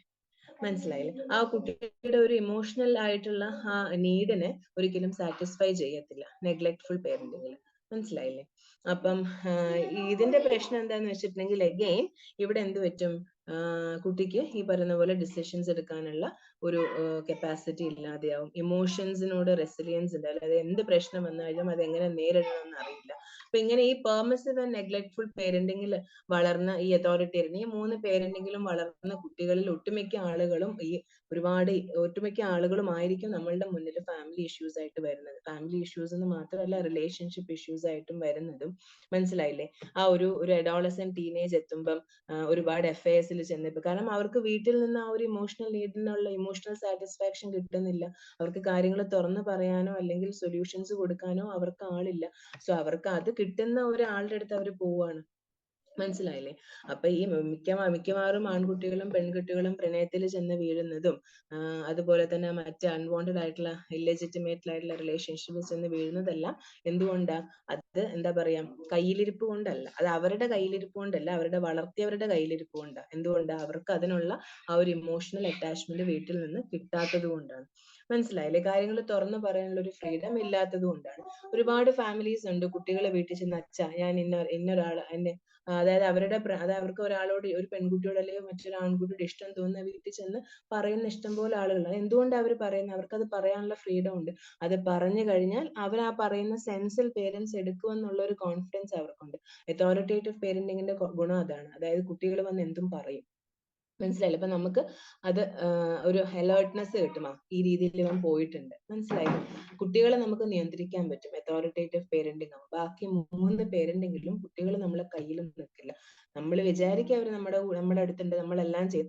പെർമിസീവ് പേരന്റിങ് ആണ് എന്തും കുട്ടിക്ക് വാങ്ങിച്ചു കൊടുക്കണം. അപ്പൊ നമ്മളെല്ലാം കുഞ്ഞിന് വേണ്ടി ചെയ്യുന്നുണ്ട്. പക്ഷേ ഇൻഡയറക്ട്ലി നമ്മൾ ആ കുഞ്ഞിനെ ഹാം ചെയ്യാണ്. എങ്ങനെ? ആ കുട്ടിയുടെ ഇമോഷണൽ നീഡ്സ് അല്ലെങ്കിൽ ആ കുട്ടിയുടെ ആവശ്യമായ സമയത്തുള്ള വൈകാരികമായ ബുദ്ധിമുട്ടുകൾ നമ്മൾ അഡ്രസ് ചെയ്യുന്നില്ല.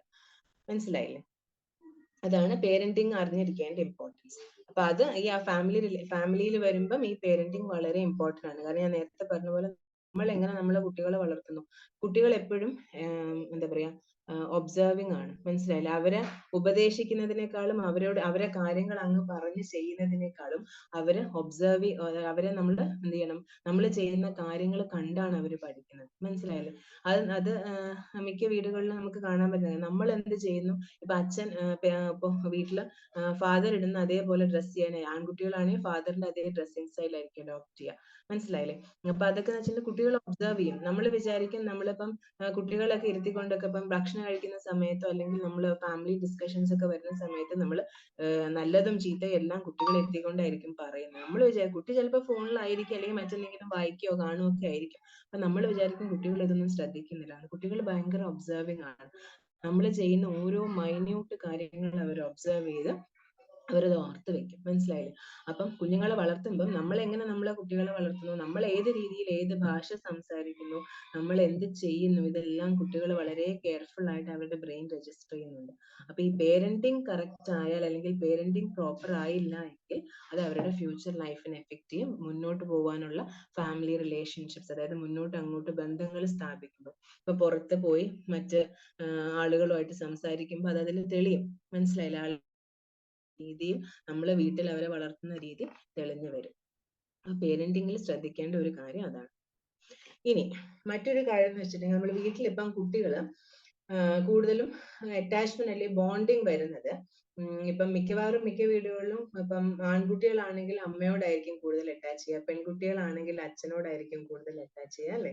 അപ്പം അത് സത്യം പറഞ്ഞാല് ഒരു സിഗ്മണ്ട് ഫ്രോയിഡിന്റെ ഒരു തിയറി ഒക്കെ അതിന്റെ പുറകിലുണ്ട്. അതൊന്നും ഞാനിപ്പം പറയുന്നില്ല. അത് വളരെ രസകരമായ ഒരു തിയറിയാണ്. അതിന് നമുക്കിപ്പോ സമയമില്ല. പക്ഷേ ഞാൻ പറയുന്നത് വെച്ചാൽ നമുക്ക് ആ ഒരു ബോണ്ടിങ് അല്ലെങ്കിൽ അറ്റാച്ച്മെന്റിനെ കുറിച്ച് നമ്മൾ എന്തിനാ അറിഞ്ഞിരിക്കേണ്ടതെന്ന് വെച്ചിട്ടുണ്ടെങ്കിൽ ഞാൻ നേരത്തെ പറഞ്ഞ ബ്രെയിൻ ഉണ്ടല്ലോ, ബ്രെയിനകത്ത് ഒരുപാട് കെമിക്കൽസ് ഉണ്ടെന്ന് ഞാൻ പറഞ്ഞു. ഈ ഒരു അറ്റാച്ച്മെന്റ് അല്ലെങ്കിൽ ഒരു ബോണ്ടിങ് നിയന്ത്രിക്കുന്നത് ഈ കെമിക്കൽസ് ആണ്. ഈ കെമിക്കൽസിന്റെ കുറവ് കാരണം എന്ത് പറ്റും? അറ്റാച്ച്മെന്റ്സിൽ പ്രശ്നങ്ങൾ വരും. മനസ്സിലായില്ലേ?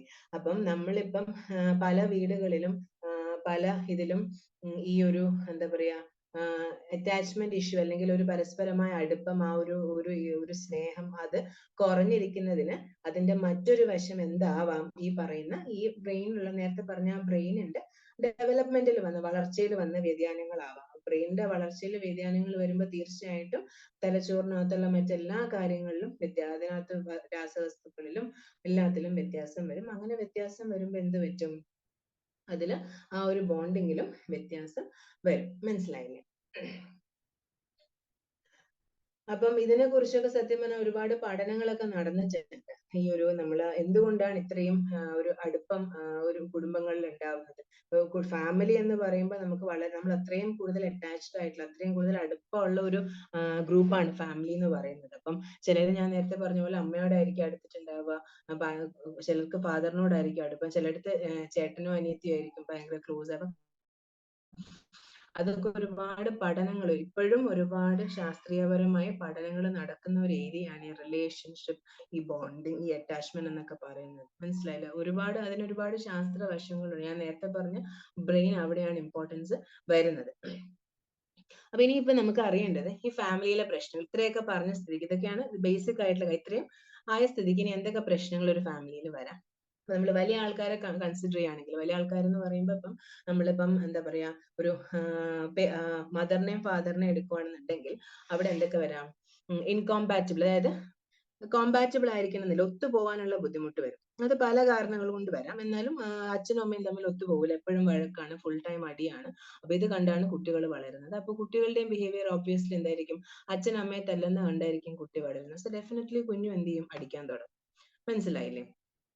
അതുപോലെ തന്നെ ഈ പറയുന്ന പോലെ ഇൻലോസ് തമ്മിലുള്ള പ്രശ്നങ്ങൾ, അത് ഈ മിക്കവാറും വീടുകളിൽ അമ്മായിയമ്മ മരുമോൾ ഒരു വലിയ പ്രശ്നമാണ്. ഇപ്പം സത്യം പറഞ്ഞു കഴിഞ്ഞിട്ടുണ്ടെങ്കിൽ ഒരുപാട് അന്താരാഷ്ട്ര പ്രശ്നങ്ങൾക്ക് പരിഹാരം നമുക്ക് കാണാൻ പറ്റിയിട്ടുണ്ട്. ഈവൻ 3 വേൾഡ് വാർ നടന്നിട്ട് വരെ അതിന് പരിഹാരങ്ങളായിട്ടുണ്ട്. പക്ഷെ ഇന്നേ വരെ നാട്ടിൽ പരിഹാരം ഇല്ലാത്തൊരു പ്രശ്നമാണ് എന്ത്, അമ്മായിയമ്മ മരുമോൾ പ്രശ്നം. മനസ്സിലായില്ലേ? അതിന്റെ റീസൺ മറ്റൊന്നുമല്ല, അവിടെ അടി കൂടുന്നതിന് പ്രത്യേകിച്ച് കാരണങ്ങളൊന്നും ഇല്ലാത്തത് കൊണ്ടാണ്. വെറുതെ ഒരു ഈഗോയുടെ പുറത്തുള്ള അടി മാത്രമാണ്. അതല്ലാണ്ട് ഒരു നമ്മള് എടുത്തു നോക്കാൻ പ്രത്യേകിച്ച് ഒരു കാരണമൊന്നും ഇല്ലാത്തത് കൊണ്ടാണ് നമുക്ക് സൊല്യൂഷൻ കാണാൻ പറ്റാത്തത്. പിന്നെന്ന് വെച്ചിട്ടുണ്ടെങ്കിൽ അഡൾട്ടറി എന്ന് വെച്ചിട്ടുണ്ടെങ്കിൽ ഈ പറയുന്ന പോലെ കല്യാണം കഴിച്ച് ഭാര്യ വീട്ടിലുണ്ട്, വന്നാലും വേറെ ആളുമായിട്ട് എക്സ്ട്രാ മാരീഷ്യൽ ആയിട്ടുള്ള, അത് ആരായാലും ഹസ്ബൻഡ് ആയാലും വൈഫ് ആയാലും അതെ, എക്സ്ട്രാ മാരീഷ്യൽ ആയിട്ടുള്ള, അതെന്തുകൊണ്ടാ നമ്മളിപ്പോ പറയുന്നത്, അവന് വേറെ ഭാര്യയും കുട്ടിയുണ്ട്. അപ്പം ഇത്രയും കാലം അവൻ പെട്ടെന്നായിരിക്കും കല്യാണം കഴിഞ്ഞ ഒരു 5 വർഷം 6 വർഷം കഴിഞ്ഞിട്ടായിരിക്കും ചിലപ്പം അവൻ അല്ലെങ്കിൽ അവൾക്കുള്ള മറ്റൊരു ബന്ധം നമ്മൾ കണ്ടുപിടിക്കുന്നത്. പക്ഷെ എന്തുകൊണ്ട് അയാൾ ആ ഒരു ബന്ധത്തിലേക്ക് പോയി എന്ന് നമ്മൾ ആലോചിക്കാറില്ല. അതെന്താ, അത് അവന്റെ നേരത്തെ പറഞ്ഞ പോലെ കയ്യിലിരിപ്പായിരിക്കും. മനസ്സിലായില്ലേ? സോറി. പക്ഷെ എന്തുകൊണ്ട് അവന് മറ്റൊരു ബന്ധത്തിലേക്ക് പോയി, ഈ ബന്ധത്തിൽ അവന് ആവശ്യമുള്ള റിക്വയർമെന്റ്സ് കിട്ടുന്നില്ല. ഇവിടെ അവൻ എന്താണ്, സാറ്റിസ്ഫൈഡ് അല്ല. അത് ഇമോഷണൽ ആയിട്ടായിരിക്കാം, വൈകാരികമായിട്ടായിരിക്കാം, ശാരീരികമായിട്ടായിരിക്കാം. മനസ്സിലായില്ലേ? ഏത് തരത്തിൽ, ചിലപ്പോൾ ഒന്നും ഉണ്ടാവില്ല. വെരി സിമ്പിൾ റീസൺ, ഈ കുട്ടി ഉണ്ടാക്കുന്ന ഭക്ഷണം ഇഷ്ടമായിട്ടുണ്ടാവില്ല. മനസ്സിലായില്ലേ? അത് പക്ഷെ തുറന്ന് പറഞ്ഞിട്ടും ഉണ്ടാവില്ല. കമ്മ്യൂണിക്കേഷന്റെ പ്രശ്നം. ആ കമ്മ്യൂണിക്കേഷന്റെ പ്രശ്നം എവിടെ നിന്ന് വന്നു, നേരത്തെ പറഞ്ഞ പേരന്റിങ്ങിൽ നിന്ന് വന്നതായിരിക്കും. മനസ്സിലായില്ലേ? അപ്പം ഈ ഒരു പറയുന്ന ഈ ഒരു ഇല്ലെജിറ്റിമേറ്റ് ആയിട്ടുള്ള ഈ ഒരു ബന്ധങ്ങളുടെ എല്ലാം ഉറവിടം എന്ന് പറയുന്നത് എവിടുന്നാ, നമ്മളുടെ ഫാമിലിയിൽ നിന്നാണ് തുടങ്ങുന്നത്. മനസ്സിലായി? അത് നമ്മള് അങ്ങനെ ഒരു കാര്യം നമ്മുടെ കയ്യിൽ കിട്ടിക്കഴിയുമ്പോൾ നമ്മൾ പുറകോട്ട് അന്വേഷിച്ചാൽ മതി. അതിന്റെ റൂട്ട് കിടക്കുന്നത് ഫാമിലിക്കകത്തായിരിക്കും. പിന്നെന്ന് വെച്ചാൽ യൂഷ്വലി മദ്യപാനം, പുകവലി, അങ്ങനത്തെ കാര്യങ്ങൾ. അങ്ങനത്തെയൊക്കെ ഉള്ള സ്ത്രീകളോ പുരുഷന്മാരോ ആണെങ്കിൽ എന്ത് പറ്റും, മദ്യപിച്ച് കഴിയുമ്പോഴുള്ള പ്രശ്നങ്ങൾ വീട്ടിലുണ്ടാവും. അതുപോലെ മറ്റു ലഹരി പദാർത്ഥങ്ങൾ ഉപയോഗിക്കുമ്പോഴുള്ള പ്രശ്നങ്ങളുണ്ടാവും. കുടുംബം മൊത്തത്തിൽ താറുമാറാകാൻ പറ്റുന്ന കാര്യമാണ് മദ്യപാനം,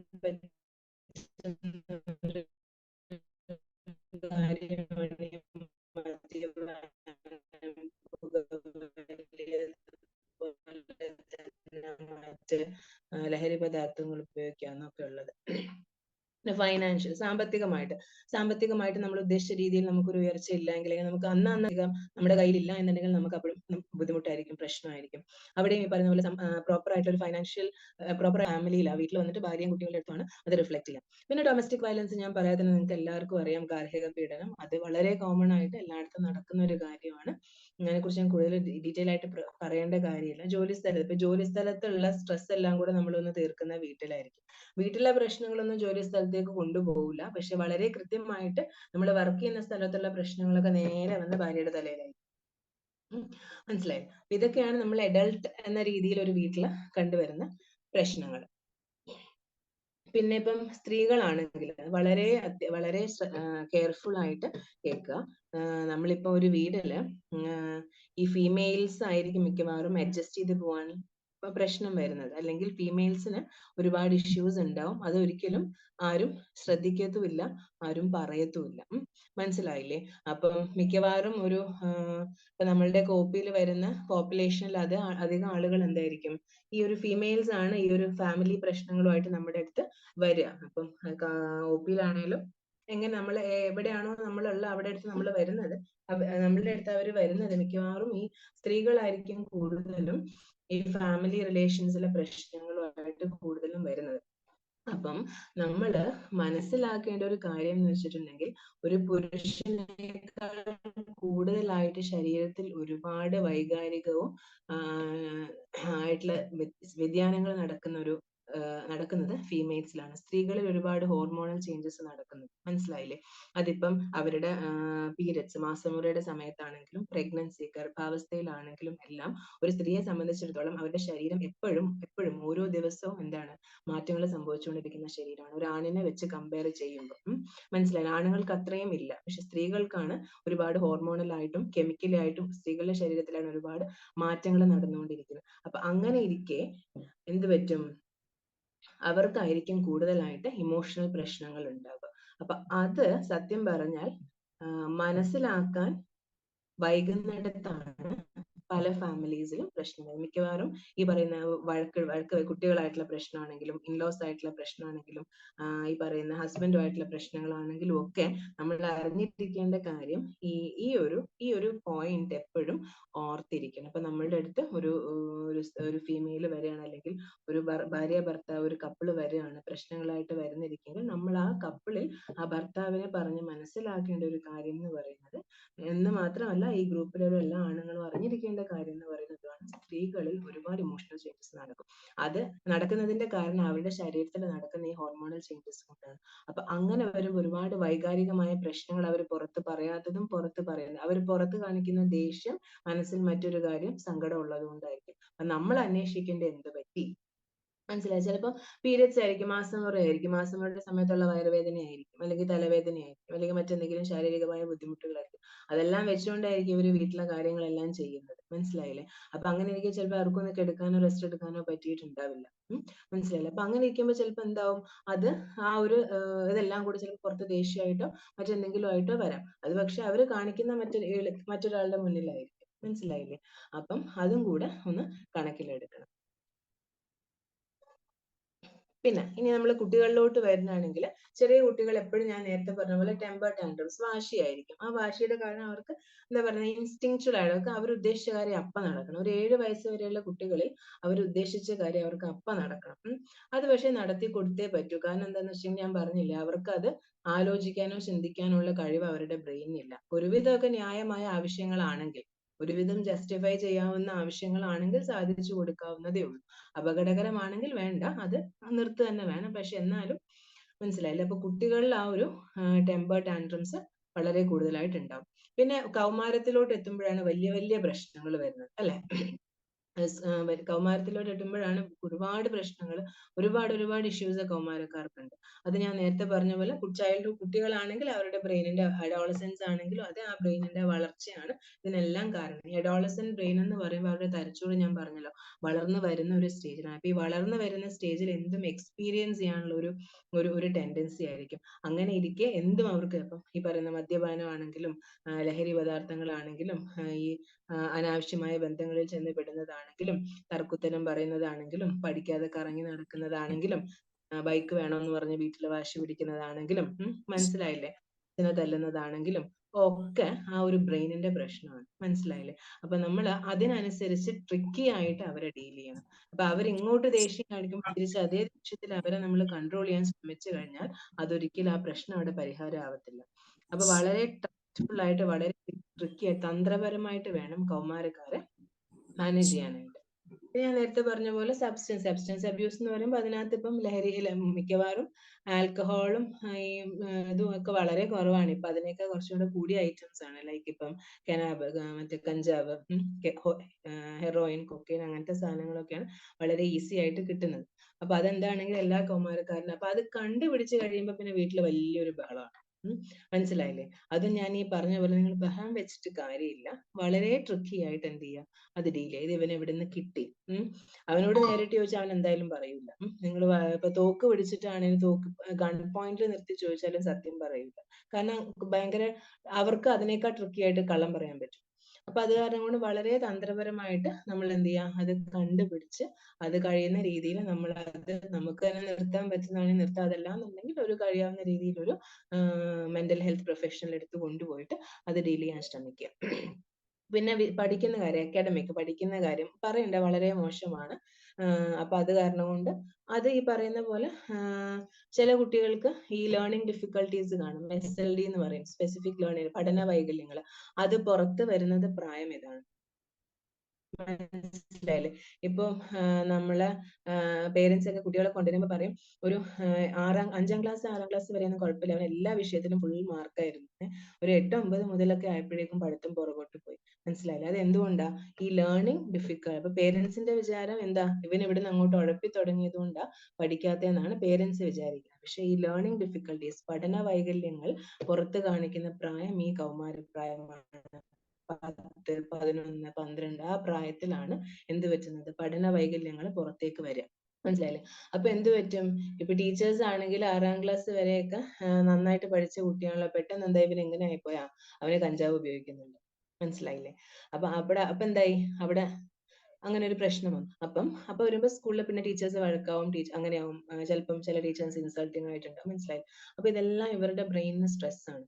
അപ്പം അക്കാഡമിക് ആയിട്ടുള്ള ഇഷ്യൂസ് കാണും. അത് നമ്മൾ മനസ്സിലാക്കി ഐഡന്റിഫൈ ചെയ്യാൻ ശ്രമിക്കും. കുട്ടികൾ പഠിക്കാൻ ബുദ്ധിമുട്ടുള്ള കുട്ടികൾ വീട്ടിലുണ്ടെങ്കിൽ, അല്ലെങ്കിൽ പഠിക്കാൻ അക്കാഡമിക് ഇഷ്യൂസ് ആയിട്ട് ആരെങ്കിലുമൊക്കെ നമ്മളുടെ അടുത്ത് കുട്ടികളെ കൊണ്ടുവരികയാണെങ്കിൽ എന്ത് ചെയ്യണം, അത് നന്നായിട്ട് തന്നെ ഇൻവെസ്റ്റിഗേറ്റ് ചെയ്ത് നോക്കണം. അപ്പൊ അതിനുള്ള ഒരുപാട് ടെസ്റ്റുകൾ കാര്യങ്ങളൊക്കെ ഉണ്ട്. പിന്നെ ഞാൻ നേരത്തെ പറഞ്ഞ പോലെ റിലേഷൻഷിപ്സ്, ഒരുപാട് ബന്ധങ്ങളിൽ പോകും. അത് ഞാൻ നേരത്തെ പറഞ്ഞ പോലെ, ഒന്നെന്ന് വെച്ചിട്ടുണ്ടെങ്കിൽ ഒരു റീസൺ ഞാൻ നേരത്തെ പറഞ്ഞ പോലെ നമുക്ക് വീട്ടിൽ നിന്ന് കിട്ടേണ്ട ആ ഒരു സപ്പോർട്ടോ ആ ഒരു ഇമോഷണൽ എൻകറേജ്മെന്റോ കിട്ടാതെ ആകുമ്പോൾ അത് കിട്ടുന്നിടത്തേക്ക് കുട്ടികൾ പോകും. രണ്ടാമത്തെ കാര്യം എന്ന് വെച്ചാൽ അഡോളസന്റ് ബ്രെയിൻ, ഞാൻ പറഞ്ഞു എന്തും എക്സ്പെരിമെന്റ് ചെയ്യാനുള്ള ഒരു ബ്രെയിൻ ആണ്. അപ്പൊ എന്ത് പറ്റും, അങ്ങനെ ഒരു റിലേഷൻഷിപ്പിൽ പോകുമ്പോൾ അതിന്റെ ഭവിഷ്യത്തുകളെ കുറിച്ച് ആലോചിക്കാൻ അവർക്ക് അറിഞ്ഞൂടാ, നല്ലതോ ചീത്തയോ അറിഞ്ഞൂടാ. എന്താ, ആ ഒരു എൻജോയ്മെന്റിൽ എന്ത് ചെയ്യും, അവര് പോകും. മനസ്സിലായില്ലേ? അപ്പം നമ്മുടെ നാട്ടിലെ സിസ്റ്റം അനുസരിച്ചാണെങ്കിൽ പെൺകുട്ടികളാണെങ്കിൽ പിന്നെ ഒന്നും നോക്കൂല, നേരെ കല്യാണം കഴിപ്പിച്ചു വിടും. മനസ്സിലായില്ലേ? എല്ലാത്തിനും നമ്മുടെ നാട്ടിൽ എല്ലാത്തിനും പരിഹാരം കല്യാണമാണ്. ഏറ്റവും വലിയ മെഡിസിൻ എന്ന് പറയുന്നത് കല്യാണം കഴിപ്പിച്ചു വിടുക എന്നുള്ളതാണ്. അപ്പൊ അത് കാരണം കൊണ്ട് അത് ശ്രദ്ധിക്കാം. പിന്നെ പേഴ്സണാലിറ്റി ഇഷ്യൂസ് കാണും. പേഴ്സണാലിറ്റി എന്ന് പറയുമ്പോൾ വ്യക്തിത്വം. ഈ ഒരു 12, ഒരു 10, 11, ഒരു 12 വയസ്സിന് ഇപ്പുറത്തോട്ടാണ് ഒരു കുട്ടിയുടെ വ്യക്തിത്വം ശരിക്കും ഫോം ചെയ്ത് വരുന്നത്. മനസ്സിലായില്ലേ? അവൻ ഒരു പേഴ്സണാലിറ്റി ഉണ്ടാവുന്ന ഒരു പ്രായം എന്ന് പറയുന്നത് 12 വയസ്സാണ്. അപ്പൊ ഈ ഒരു 12 വയസ്സിലൂടെ, ആ ഒരു പ്രായത്തിലോട്ട് അടുക്കുന്ന കുട്ടികളിൽ ഒരുപാട് പേഴ്സണാലിറ്റി ഇഷ്യൂസ് കാണും. ദേഷ്യം, ഭയങ്കരമായിട്ട് എന്ത് പറഞ്ഞാലും ദേഷ്യം പിടിക്കുക, അവന് ഉപദേശിക്കാൻ പറ്റില്ല, സാധനങ്ങൾ എറിഞ്ഞു കളയുക, സാധനങ്ങൾ തല്ലി പൊട്ടിക്കുക. മനസ്സിലായില്ലേ? മൂത്തവരോട് തർക്കുത്തരം പറയാം. അപ്പൊ അങ്ങനത്തെ ഒരുപാട് പേഴ്സണാലിറ്റി ഇഷ്യൂസ് ഉണ്ടാവും. അത് ഉടലെടുക്കുന്ന പ്രായം ഈ ഒരു 12 വയസ്സാണ്. അപ്പൊ അവിടെ നമ്മൾ എന്ത് ചെയ്യണം, അവരെ ടൈം ചെയ്യണം, അവരെ പതുക്കെ മെരുക്കി കൊണ്ടുവരണം. അത് ഈ പറയുന്ന പോലെ നമ്മൾ അവരോട് ഭയങ്കര അഗ്രസീവ് ആയിട്ട് ബിഹേവ് ചെയ്ത് കഴിഞ്ഞാൽ പറ്റില്ല. ഞാൻ നേരത്തെ പറഞ്ഞ പോലെ ഭയങ്കര സോഫ്റ്റ് ആയിട്ട്, ഭയങ്കര ട്രിക്കി ആയിട്ട് അവരെ ഡീൽ ചെയ്യണം. ഇനി കുറച്ചും കൂടെ ഓൾഡർ ഏജ് ഗ്രൂപ്പിൽ, കുറച്ചുകൂടെ പ്രായമായ ആളുകളിലുള്ള പ്രശ്നം എന്താ, മിക്കവാറും എല്ലാവർക്കും അസുഖങ്ങളായിരിക്കും. അസുഖമാകുമ്പോൾ പിന്നെ അവരാരെയും നോക്കൂല. ഇപ്പം പ്രായമായ വല്യമ്മയും വല്യപ്പയൊക്കെ വീട്ടിലുണ്ടെങ്കിൽ എന്തെങ്കിലുമൊക്കെ അസുഖങ്ങൾ കാണും. ചിലപ്പോൾ എഴുന്നേറ്റ് നടക്കാൻ പറ്റില്ല, മറ്റ് ശാരീരികമായ ബുദ്ധിമുട്ടുകൾ കാണും. അത് പ്രായമായതല്ലേ, അവിടെ കിടക്കും, നോക്കൂല. അപ്പൊ ചിലപ്പോൾ അബ്യൂസ്, ഇന്നലത്തെ മിനിഞ്ഞാന്നത്തെ പേപ്പറിലുണ്ടല്ലോ, നല്ല വൃത്തിയായിട്ട് ന്യൂസ് ഒക്കെ കൊടുത്തിട്ടുണ്ട്, മരുമോൾ അമ്മായിയമ്മയെ തല്ലുന്നതൊക്കെ. അപ്പം പിന്നെ അതുപോലെ തന്നെ ഈ പറയുന്ന പോലെ വീട്ടില് ഭർത്താവിന്റെ കാര്യം നോക്കേണ്ടി വരും, കുട്ടികളുടെ കാര്യം നോക്കേണ്ടി വരും, അതിന്റെ കൂട്ടത്തിൽ ഈ പ്രായമായവരുടെ കാര്യം കൂടെ നോക്കുക. അപ്പൊ കെയർ ഗിവർ ബേർഡൻ അത് വല്ലാത്തൊരു, അപ്പം അതൊക്കെ കൂടെ ആകുമ്പോൾ ഇവർക്ക് ദേഷ്യം വരും. അപ്പൊ ഇവര് പ്രശ്നം ഉണ്ടാക്കും. അങ്ങനെ മൊത്തത്തിൽ എന്താവും, കുടുംബത്തിൽ മൊത്തം പ്രശ്നം. മനസ്സിലായില്ലേ? അതാണ് ഈ ഓൾഡർ ഏജ് ഗ്രൂപ്പിൽ ഉണ്ടാകുന്ന ബുദ്ധിമുട്ടുകളും പ്രശ്നങ്ങളും. അപ്പൊ ഈ ഓൾഡർ ഏജ് ഗ്രൂപ്പ് ഞാൻ നേരത്തെ പറഞ്ഞല്ലോ, അവരുടെ ബ്രെയിൻ എങ്ങനെയാണെന്ന്. അപ്പൊ ഈ ഓൾഡർ ഏജ് ഗ്രൂപ്പ് കുറച്ചും കൂടെ ഒരു എന്താ പറയാ, ഒരു മർക്കടമുഷ്ടി ആയിരിക്കും. നമുക്ക് ഒരു പിടിവാശി ഉണ്ടാവും.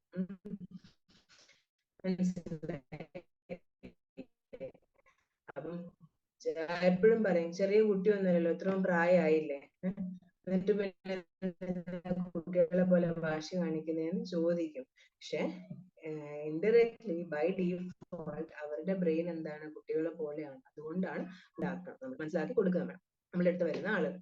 ഇനിയിപ്പോ നമ്മൾ എങ്ങനെ റിലേഷൻഷിപ്സ്, ഇത്രയൊക്കെ പ്രശ്നങ്ങൾ നമ്മുടെ വീട്ടിലുണ്ട്. വലിയ ആളുകൾക്കുണ്ട്, പ്രായമായവർക്ക് ഇത്രയും പ്രശ്നമുണ്ട്, കുട്ടികൾക്ക് ഇത്രയും പ്രശ്നമുണ്ട്, അഡൾട്ടിന് ഇത്രയും പ്രശ്നം, മൊത്തത്തിൽ ഫാമിലി മൊത്തം താറുമാറായി കെടുക്കണം. ഇനിയിപ്പോ അത് നമ്മൾ എങ്ങനെ ശരിയാണ്? നമ്മൾ മനസ്സിലാക്കേണ്ട ഒരു കാര്യം എന്ന് വെച്ചിട്ടുണ്ടെങ്കിൽ, ഒരു റിലേഷൻഷിപ്പിൽ നമ്മൾ 100% ഇട്ടാലേ 50% കിട്ടുള്ളൂ. ഒരു ഡെപ്പോസിറ്റ് പോലെയാണ്. മനസ്സിലായില്ലേ? നമ്മൾ നമ്മളുടെ മാക്സിമം കൊടുത്തു കഴിഞ്ഞാല് 50% എങ്കിലും അതിൽ സക്സസ്ഫുൾ ആവുള്ളൂ. മനസ്സിലായില്ലേ? അപ്പം നമ്മളിപ്പോ കുട്ടികളാണെങ്കിലും പ്രായമായവരാണെങ്കിലും ആരാണെങ്കിലും എന്ത് ചെയ്യണം, നമ്മൾ അവരെ കെയർ ചെയ്യുന്നു എന്നുള്ള ചിന്ത അവർക്ക് വരണം. അതുപോലെ തന്നെ നമ്മൾ അവരെ സ്നേഹിക്കുന്നു എന്നുള്ള, അത് നമ്മളുടെ മനസ്സിൽ സ്നേഹവും ശ്രദ്ധയും ഒന്നും ഉണ്ടായാൽ പോരാ, അത് നമ്മൾ എക്സ്പ്രസ് ചെയ്യണം. വളരെ ഒരു 95% ആളുകൾക്കും വളരെയധികം ബുദ്ധിമുട്ടുള്ള കാര്യമാണ് ആ ഒരു സ്നേഹം എക്സ്പ്രസ് ചെയ്യാന്ന് പറയുന്നത്. കാരണം എന്താ, അതൊരു ഈഗോയെ ഹേർട്ട് ചെയ്യുന്ന പോലെയാണ്, ഒരു അഭിമാനക്കുറവ് പോലെയാണ്. ഇനിയിപ്പോ അതൊക്കെ ഞാൻ കാണിച്ചു കഴിഞ്ഞാല് മനസ്സിലായില്ലേ? അപ്പൊ അങ്ങനെ പാടില്ല. അത് ഉള്ളതങ്ങ് എക്സ്പ്രസ് ചെയ്യാം. കുറച്ചുകൂടെ സപ്പോർട്ടീവ്. അപ്പൊ ആരാണെങ്കിലും ഭാര്യ ആണെങ്കിൽ ഭർത്താവിനെ സപ്പോർട്ടീവ് ആയിട്ടിരിക്കുക. അപ്പൊ ഹസ്ബൻഡ് ആണെങ്കിൽ എന്ത് ചെയ്യുക, വൈഫിനെ സപ്പോർട്ടീവ് ആയിട്ടിരിക്കുക.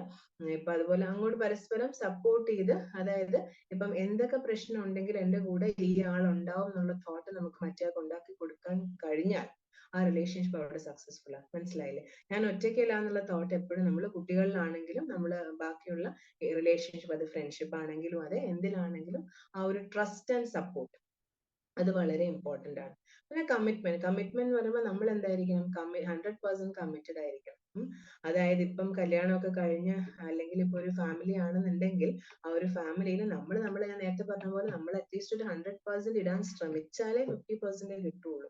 മനസ്സിലായില്ലേ? നമ്മൾ മാക്സിമം നമ്മൾ എഫേർട്ട് എടുത്തു കഴിഞ്ഞാൽ അതിന്റെ ഹാഫ് റിസൾട്ട്. പിന്നെ റെസ്പോൺസിബിലിറ്റി, നമ്മൾ ചെയ്യുന്ന ഫാമിലിയിൽ നമ്മൾ റെസ്പോൺസിബിലിറ്റി, മനസ്സിലായി, ഉത്തരവാദിത്വം. അത് രണ്ടും, അതായത് റെസ്പോൺസിബിലിറ്റി, ലയബിലിറ്റി രണ്ടും രണ്ടാണ്. റെസ്പോൺസിബിൾ എന്ന് പറയുമ്പോൾ ഉത്തരവാദിത്വമാണ്. മനസ്സിലായില്ലേ? ആ ഒരു ഉത്തരവാദിത്വം നമ്മൾ ആ ഫാമിലിയുടെ റെസ്പോൺസിബിലിറ്റി ഏറ്റെടുക്കാൻ നമ്മൾ തയ്യാറായിരിക്കണം. അപ്പൊ ആ ഫാമിലിയിൽ എന്ത് സംഭവിച്ചു കഴിഞ്ഞാലും നമ്മൾ എന്തായിരിക്കണം, അവിടെ ഒരു ആക്റ്റീവ് മെമ്പർ ആയിട്ട് ഉണ്ടായിരിക്കും. അല്ലാതെ ഞാൻ ഇതിലൊന്നും ഇൻവോൾവ് അല്ല, അത് അവിടെ എന്തെങ്കിലും നടന്നോട്ടെ എന്നായി കഴിയുമ്പോൾ എന്ത് പറ്റും, എഗെയിൻ ആ ഫാമിലിയിൽ പ്രശ്നങ്ങൾ വരും. അപ്പൊ നമ്മളുടെ കുട്ടികളുടെ കാര്യമാണെങ്കിലും അതെ, നമ്മളുടെ വീട്ടിലെ ബാക്കി പേരൻസിന്റെ, മിക്കവാറും ഫാമിലീസിലൊക്കെ എന്താ പറ്റുന്നതെന്ന് വെച്ചാൽ കല്യാണം കഴിഞ്ഞിട്ടുണ്ടെങ്കിൽ പേരൻസ് നെഗ്ലക്റ്റഡ് ആണ്. ഹസ്ബൻഡും വൈഫും പിന്നെ ഒരു സെറ്റാണ്, ഇൻലോസ് വേറെ സെറ്റാണ്. മനസ്സിലായില്ലേ? അങ്ങനെ നെഗ്ലക്ട്ഫുൾ ആവരുത് ഒരിക്കലും. നമ്മളൊരു കുടുംബം എന്ന് പറയുമ്പോൾ നമുക്ക് ആ കുടുംബത്തിനോട് ഒരു ബാധ്യതയുണ്ട്, ഒരു റെസ്പോൺസിബിലിറ്റി ഉണ്ട്. അത് നമ്മൾ പ്രോപ്പർ ആയിട്ട് ചെയ്യണം. കാരണം ഇത് കണ്ടാണ് നമ്മുടെ അടുത്ത ജനറേഷൻ വളരുന്നത്. മനസ്സിലായില്ലേ? അപ്പൊ അത് മനസ്സിലാക്കി വേണം നമ്മൾ എപ്പോഴും കാര്യങ്ങൾ ചെയ്യാനായിട്ട്. പിന്നെ ഒട്ടും നമുക്ക് പറ്റാത്തൊരു കാര്യം, ടുഗദർ ഒക്കെയാണ്, ഒരുമിച്ചൊക്കെ തന്നെയാണ്, ഒരു ടേബിളിന്റെ 4 സൈഡിലൊക്കെ ഇരുന്നൊക്കെ തന്നെയാണ് നമ്മൾ കാര്യങ്ങൾ ചെയ്യുന്നത്. പക്ഷെ എല്ലാവരുടെയും കയ്യിൽ ഫോണായിരിക്കും. ആരും അങ്ങോട്ടും ഇങ്ങോട്ടും പരസ്പരം മുഖത്തോട്ട് മുഖം പോലും നോക്കില്ല. ഇവൻ ഭക്ഷണം കഴിക്കുമ്പോൾ വരെ ഫോണില്ല. എല്ലാ കാര്യങ്ങളും ഇപ്പൊ ഫോണില്ല. അപ്പം ആ ഒരു ഒരുമിച്ചിരുന്ന് സംസാരിച്ച് അന്നന്ന ദിവസത്തെ കാര്യങ്ങൾ ഷെയർ ചെയ്യുന്ന ആ ഒരു സിസ്റ്റം നമ്മളുടെ ആ ഒരു സൊസൈറ്റിയിൽ നിന്ന് പോയി. അതില്ല, ഇല്ലാന്ന് തന്നെ പറയാം.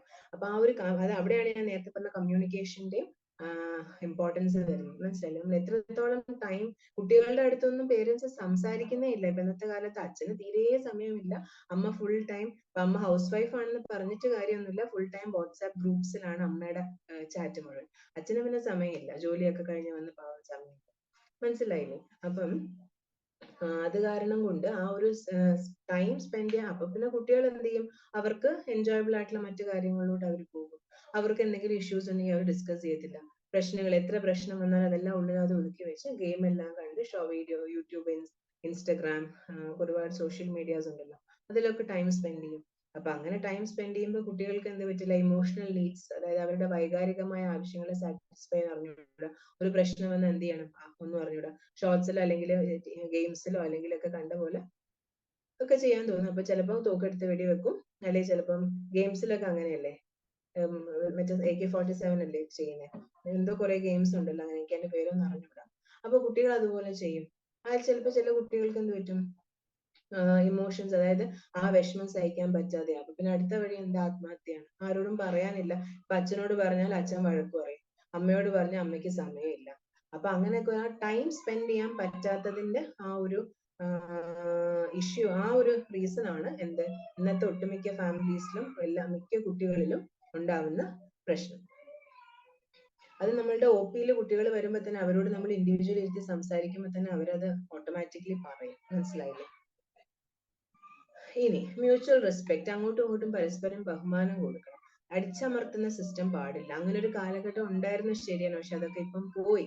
ഇപ്പൊ എന്ന് വെച്ചിട്ടുണ്ടെങ്കിൽ ജെൻഡർ ഇക്വാലിറ്റിയുടെ കാലഘട്ടമല്ലേ. അതായത് അവനുള്ളത് എനിക്കും, എനിക്ക് എന്താ അത് ചെയ്യാൻ പറ്റാത്തെ, മനസ്സിലായില്ലേ? അപ്പൊ അത്രയൊന്നും വേണമെന്നല്ല ഞാൻ പറയുന്നത്, ബട്ട് സ്റ്റിൽ ആ ഒരു മ്യൂച്വൽ റെസ്പെക്ട് നമ്മൾ അങ്ങോട്ടും ഇങ്ങോട്ടും ഗിവ് ആൻഡ് ടേക്ക് റെസ്പെക്ട് ആണ്. അപ്പൊ അത് ഉണ്ടെങ്കിൽ ആ ഒരു ഫാമിലിയിൽ എന്തായിരിക്കും, ഒരു മ്യൂച്വൽ അണ്ടർസ്റ്റാൻഡിങ് ഉണ്ടാവും. അങ്ങോട്ടും ഇങ്ങോട്ടും പരസ്പരം മനസ്സിലാക്കാനും മനസ്സിലാക്കി കാര്യങ്ങൾ ചെയ്യാനും പറ്റും. പിന്നെ അറിഞ്ഞിരിക്കേണ്ട മറ്റൊരു ഇമ്പോർട്ടന്റ് ആയിട്ടുള്ള കാര്യം എന്ന് വെച്ചിട്ടുണ്ടെങ്കിൽ, ഒരു കുടുംബം എന്ന് പറയുമ്പോൾ അതിനകത്ത് പല ആളുകളാണ് വരുന്നത്. അതായത് ഇപ്പൊ ഒരു ഭാര്യ ഭർത്താവ് അടങ്ങുന്ന ഒരു കുടുംബത്തിനകത്ത്, അല്ലെങ്കിൽ ഒരു ഭാര്യാഭർത്തൃ ബന്ധത്തിനകത്ത്, ഈ ഭാര്യ എന്ന് പറയുന്ന വ്യക്തിയും ഭർത്താവ് എന്ന് പറയുന്ന വ്യക്തിയും രണ്ട് കുടുംബങ്ങളിൽ നിന്ന് വരുന്ന ആൾക്കാരാണ്. അതായത് രണ്ട് തരത്തിലുള്ള സംസ്കാരങ്ങളിൽ നിന്ന്, ചിലപ്പോൾ രണ്ട് സ്ഥലങ്ങളിൽ നിന്ന്, ചിലപ്പോൾ രണ്ട് വിദ്യാഭ്യാസ യോഗ്യതയുള്ള ആളുകളായിരിക്കും. മനസ്സിലായില്ലേ? അപ്പൊ അങ്ങനെ ഇരിക്കെ അവര് രണ്ടുപേരും ഒരുമിച്ച് ജീവിക്കുമ്പോൾ, ഒരുമിച്ച് കാര്യങ്ങൾ സംസാരിച്ച് നല്ല രീതിയിൽ മുന്നോട്ട് പോകുന്ന ഒരു ഭാര്യ ഭർത്താവാണെങ്കിൽ അവിടെ തീർച്ചയായിട്ടും വഴക്കുണ്ടാവും. മനസ്സിലായില്ലേ? വഴക്കില്ല എന്ന് പറഞ്ഞു കഴിഞ്ഞാൽ മനസ്സിലാക്കുക അവിടെ സംസാരം വന്നിട്ടില്ല, അവിടെ കമ്മ്യൂണിക്കേഷൻ വന്നിട്ടില്ല. പ്രോപ്പർ ആയിട്ട് കമ്മ്യൂണിക്കേറ്റ് ചെയ്ത് കാര്യങ്ങൾ അങ്ങോട്ടും ഇങ്ങോട്ടും പരസ്പരം ഡിസ്കസ് ചെയ്ത് പോവുകയാണെങ്കിൽ രണ്ട് ഇൻഡിവിജ്വൽസിന് തീർച്ചയായിട്ടും അഭിപ്രായ വ്യത്യാസങ്ങൾ വന്നിരിക്കും. അങ്ങനെ അഭിപ്രായ വ്യത്യാസങ്ങൾ ഉണ്ടാവുന്നിടത്താണ് നല്ലൊരു ഫാമിലി വരുന്നത്, നല്ലൊരു റിലേഷൻഷിപ്പ് വരുന്നത്. മനസ്സിലായില്ലേ? പക്ഷെ നമ്മൾ പഠിക്കേണ്ടത് എന്താണ്? Conflict resolution. അതായത് അഭിപ്രായ വ്യത്യാസങ്ങൾ വന്നു കഴിഞ്ഞാൽ അതും ഒരുമിച്ചിരുന്ന് ഡിസ്കസ് ചെയ്ത് ഒരു ട്രാക്കിലോട്ട് ഒരു കോമൺ പോയിന്റിലോട്ട്, ഭാര്യയും ഭർത്താവും വർക്ക് ചെയ്യേണ്ടത് ഒരു കോമൺ പോയിന്റിൽ എത്തിക്കാനാണ്. രണ്ടുപേര് ഇങ്ങനെ നിൽക്കുന്ന രണ്ടുപേര് വർക്ക് ചെയ്യേണ്ടത് എങ്ങോട്ടാ? ഈ ഒരു കോമൺ പോയിന്റിലോട്ടാണ്. മനസ്സിലാവുന്നില്ലേ? അപ്പൊ അവിടെയാണ് എന്തിന്റെ ഇമ്പോർട്ടൻസ് വരുന്നത്? ഒരു കമ്മ്യൂണിക്കേഷന്റെ ഇമ്പോർട്ടൻസ് വരുന്നത്. ഒരുമിച്ച് പ്രോബ്ലംസ് സോൾവ് ചെയ്യാൻ പറ്റണം, പഠിക്കണം. അത് കണ്ടു വേണം നമ്മുടെ കുട്ടികളും വളരാനായിട്ട്. പിന്നെ എന്ന് വെച്ചിട്ടുണ്ടെങ്കിൽ എംപത്തറ്റിക് ആൻഡ് സെൻസിറ്റീവ്. അതായത് മറ്റേയാൾ എന്ത് ചിന്തിക്കല്ലേ, മറ്റേയാളുടെ വികാരങ്ങൾ മനസ്സിലാക്കാനുള്ള കഴിവ് നമുക്ക് വേണം. അതായത് മറ്റൊരാളുടെ ഷൂവിനകത്ത് നിന്ന് ചിന്തിക്കാനുള്ള കഴിവ് വേണം. മനസ്സിലായില്ലേ? അല്ലാണ്ട് എന്റേത് മാത്രം, ഞാൻ മാത്രം, എന്റെ ഇമോഷൻസ് മാത്രം. മനസ്സിലായില്ലേ? അതിന് പ്രസക്തി ഇല്ല. ബന്ധങ്ങളിൽ വരുമ്പോ അതിന് പ്രസക്തി. ഞാൻ ഒറ്റയ്ക്ക് ജീവിക്കുകയാണെങ്കിൽ എന്റെ ഇമോഷൻസ്, എന്റെ കാര്യങ്ങൾ മാത്രം. പക്ഷെ ഒരു കുടുംബമായിട്ട് ജീവിക്കുമ്പോൾ ആ കുടുംബത്തിലുള്ള എല്ലാവരുടെയും അഭിപ്രായങ്ങളെയും എല്ലാവരുടെയും മാനസികമായ അവസ്ഥയും കാണാനുള്ള കഴിവ് നമുക്ക് വേണം. അത് ഉണ്ടാക്കി എടുക്കണം. അത് നമുക്ക് ബൈ ബർത്ത് കിട്ടുന്ന സാധനമൊന്നും അല്ലാതെ നമ്മൾ ഉണ്ടാക്കി എടുക്കണം. മനസ്സിലായില്ലേ? ഇപ്പൊ നമ്മള് ഹസ്ബൻഡ് ആണേലും വൈഫ് ആണേലും ഉമ്മയാണേലും ഉപ്പയാണേലും അതെ, ഇപ്പൊ ബ്രദർ ഇൻ ലോ ഉണ്ടെങ്കിൽ brother in law, sister in law, ഇവരുടെ എല്ലാവരുടെയും കോൺസെപ്റ്റിനെ മനസ്സിലാക്കാനുള്ള അത് ത്രൂ എക്സ്പീരിയൻസ് ആണ്. മനസ്സിലായില്ലേ? അത് നമ്മൾ പഠിച്ചെടുക്കണം. അത് പഠിച്ചെടുത്താലേ ആ ഫാമിലി നമുക്ക് സക്സസ്ഫുൾ ആയിട്ട് റൺ ചെയ്യാൻ പറ്റുള്ളൂ. ഇല്ലാന്നുണ്ടെങ്കിൽ അവിടെ എന്ത് പറ്റും? ഫ്രിക്ഷൻ വരും. ഫ്രിക്ഷൻ വന്നു കഴിയുമ്പോഴാണ് ഈ വഴക്കുകളെല്ലാം വരുന്നത്. പിന്നെന്ന് വെച്ചിട്ടുണ്ടെങ്കിൽ എപ്പോ ആവശ്യമുണ്ടോ സഹായം ആരോട് വേണമെങ്കിലും ചോദിക്കാൻ മടിക്കരുത്. പ്രത്യേകിച്ച് ഇപ്പൊ ഇതുപോലത്തെ നമുക്കിപ്പം ഇഷ്ടംപോലെ കൗൺസിലേഴ്സ് നാട്ടിൽ അവൈലബിൾ ആണ്. മെന്റൽ ഹെൽത്ത് പ്രൊഫഷണൽസ് ആയിട്ട് ഒരുപാട് സൈക്കോളജിസ്റ്റ് ഇറങ്ങി വരുന്നുണ്ട്. സൈക്യാട്രിസ്റ്റ് കുറവാണ്, പക്ഷേ സൈക്യാട്രിസ്റ്റും ഉണ്ട്. മനസ്സിലായില്ലേ? അപ്പം ഇനിയിപ്പോ സൈക്യാട്രിസ്റ്റിന്റെ അടുത്ത് പോവാൻ മടിയുള്ളവർക്ക് സൈക്കോളജിസ്റ്റ്, ക്ലിനിക്കൽ സൈക്കോളജിസ്റ്റ് ഒരുപാട് പേര് വരുന്നത്. ക്വാളിഫൈഡ് ക്ലിനിക്കൽ സൈക്കോളജിസ്റ്റിന്റെ അടുത്ത് പോവും. മനസ്സിലായില്ലേ? അപ്പൊ അങ്ങനെ പോയി കഴിഞ്ഞിട്ടുണ്ടെങ്കിൽ നിങ്ങൾക്ക് അവരുടെ സഹായം തേടാം. മനസ്സിലായില്ലേ? നമുക്ക് ആവശ്യം വരുമ്പോ സഹായം ചോദിക്കാൻ ഒരിക്കലും ആളുകൾക്ക് ഒരു മടിയാണ് പോവാനും കാര്യങ്ങൾ ഡിസ്കസ് ചെയ്യാനും ഒക്കെ. മാക്സിമം പ്രശ്നം വീട്ടിനകത്ത് വെച്ച് അത് അപ്പുറത്തെ വീട്ടിൽ അറിയിച്ച്, ഇപ്പുറത്തെ വീട്ടിൽ അറിയിച്ച്, അമ്മമാരെ അറിയിച്ച്, അമ്മായിമാരെ അറിയിച്ച് മാക്സിമം ആ പ്രശ്നം വൃത്തികേടാക്കാനല്ലാണ്ട് അത് ഒരു നല്ല ക്വാളിഫൈഡ് ആയിട്ടുള്ള ഒരാളെടുത്ത് കൊണ്ടുപോയി എന്റെ വീട്ടിലെ പ്രശ്നം എന്റെ വീടിന്റെ 4 മതിൽക്കെട്ടിൽ ഒതുക്കി തീർക്കാൻ ആർക്കും അറിഞ്ഞുകൂടാ. അവിടെയാണ് എന്ത് പറ്റുന്നത്? അതുകൊണ്ടാണ് ഇത്രയും പ്രശ്നങ്ങൾ നാട്ടിലുള്ളത്. മനസ്സിലായില്ലേ? ഇപ്പം ഒരു വീട്ടിലൊരു പ്രശ്നം ഉണ്ടെങ്കിൽ അത് ആ പഞ്ചായത്ത് എന്തായാലും അറിഞ്ഞിരിക്കും. അതിനുള്ള എക്സ്പേർട്ട് ആളുകൾ നമ്മുടെ കുടുംബത്തിലുണ്ട്. അപ്പൊ അത് കാരണം കൊണ്ട് അതല്ല നമുക്ക് ആവശ്യം. ഫാമിലി ഹെൽത്തി ആയിട്ട് മുന്നോട്ട് പോകണമെങ്കിൽ എന്ത് വേണം? അവിടെ ഞാൻ നേരത്തെ പറഞ്ഞ 3C: കമ്മ്യൂണിക്കേഷൻ, കമ്മിറ്റ്മെന്റ്, കോഓപ്പറേഷൻ വേണം. നിങ്ങൾ ചോദിക്കേണ്ടടുത്ത് ഹെൽപ്പ് ചോദിക്കുക തന്നെ വേണം. നിങ്ങൾ മനസ്സിലായില്ലേ? So that's it. അപ്പം ബേസിക് ആയിട്ട് ഫാമിലി റിലേഷൻഷിപ്സിനെ കുറിച്ച്, അതിന്റെ റിലേഷൻഷിപ്സ്, ഫാമിലി പ്രോബ്ലംസ് ഞാൻ ഒരു 1 hour ഒതുക്കാൻ പറ്റുന്ന രീതിയിൽ ഞാൻ ഒതുക്കിയിട്ടുണ്ട്. ഇനി നിങ്ങൾക്ക് എന്തെങ്കിലും ഡൗട്ട്സോ ക്ലാരിഫിക്കേഷൻസോ ഒക്കെ ഉണ്ടെങ്കിൽ ചോദിക്കാം. കോൺട്രിബ്യൂഷൻസും ആകാം. ഞാൻ നേരത്തെ പറഞ്ഞ പോലെ എനിക്ക് ഓഡിയൻസ് ആരാന്ന് അറിഞ്ഞൂടാ. ആർക്ക് വേണമെങ്കിലും കോൺട്രിബ്യൂട്ട് ചെയ്യാം. ഇതിനകത്തേക്ക് ഇനിയും പോയിന്റ്സ് ആഡ് ചെയ്യാനുള്ളത് ആഡ് ചെയ്യാം. ഇഷ്ടംപോലെ പോയിന്റ്സ് ആഡ് ചെയ്യാനുണ്ട്. നമുക്ക് ഈ ഫാമിലി റിലേഷൻഷിപ്പ് എന്നൊക്കെ പറയുമ്പം അതൊരു വലിയൊരു വെരി വാസ്റ്റ് ടോപ്പിക് ആണ്. അപ്പൊ അതൊരു 1 hour കൺജസ്റ്റഡ് ആയിട്ട് എന്നോട് പ്രസന്റ് ചെയ്യാൻ പറഞ്ഞ സ്ഥിതിക്ക് ഞാനും കൺഫ്യൂസ്ഡ് ആയി പോയി. അതിനെ കൊണ്ട് പറ്റുന്ന രീതിയിൽ എല്ലാം ഞാൻ പറഞ്ഞിട്ടുണ്ട്. ഇതിനകത്തേക്ക് ആഡ് ചെയ്യേണ്ടവർക്ക് പോയിന്റ്സ് ആഡ് ചെയ്യാം, ഡൗട്ട്സ് ഉള്ളവർക്ക് ചോദിക്കാം.